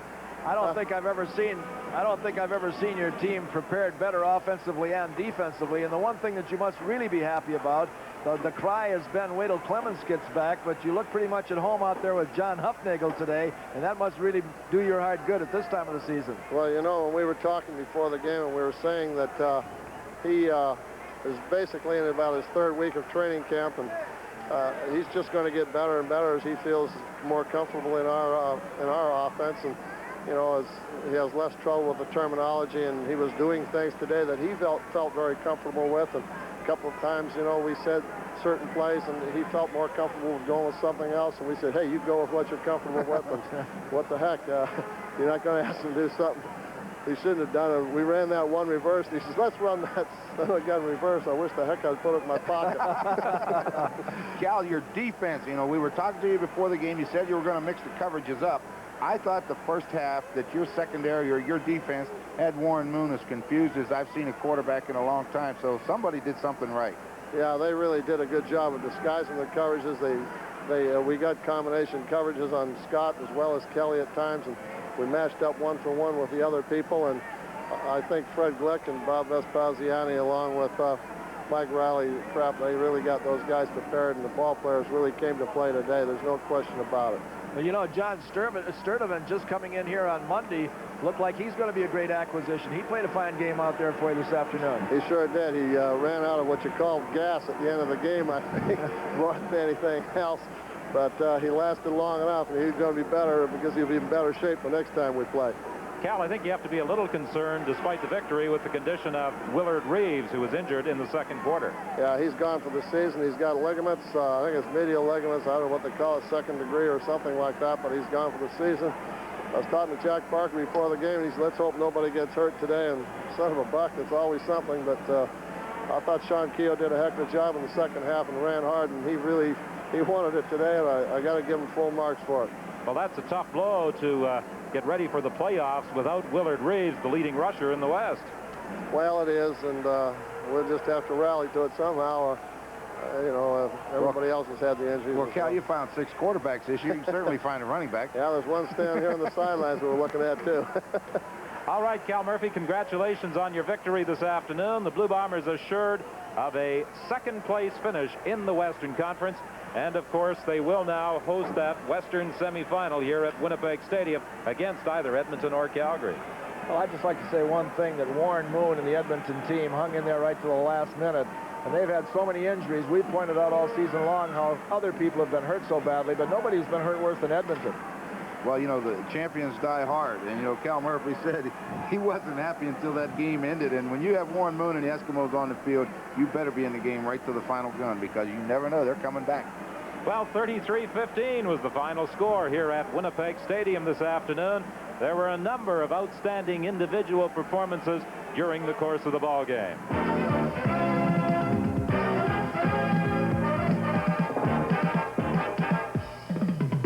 And now it's time for the Carling O'Keefe Sports Offensive and Defensive Game Star. And the choices this afternoon were difficult. There were a number of outstanding individual performances, as we said. A big defensive play late in the game by Tony Norman, and throughout the game, some fine quarterbacking by John Hofnagel. John, congratulations. I think you're going to be bumped and bruised, but it will all be worth it. Yes, it will be. Anytime you play the Eskimos, you have to expect that. John, you read your blitzes coming today. You saw those safety blitzes. In particular, the first one, Mike McLeod up on the line. You did audible, and they picked it up perfectly, got you the first touchdown. Tell us how that develops. Well, essentially, Mike McLeod, the safety, starts to cheat up because he's going to try to split a gap in there. Therefore, that's one-on-one coverage with the rest of the field for the receiver. Joe Popowski made a great outside move and got inside the defensive halfback and made it look easy. John, were both of those automatics that you called at the line of scrimmage when you saw the impending rush coming? We called a few today. We won some and we lost a few also. How about the one pass that you threw to House a little bit late in the game? You want to explain that for us? Well, essentially, it was a blitz also. Rick was supposed to run an out. Again, he read the blitz, made an outside move and got inside and just took it down. Made a great individual play on it. And, of course, John, fortunately, Jeff Boyd was able to pounce on that ball after it was stripped from Rick House.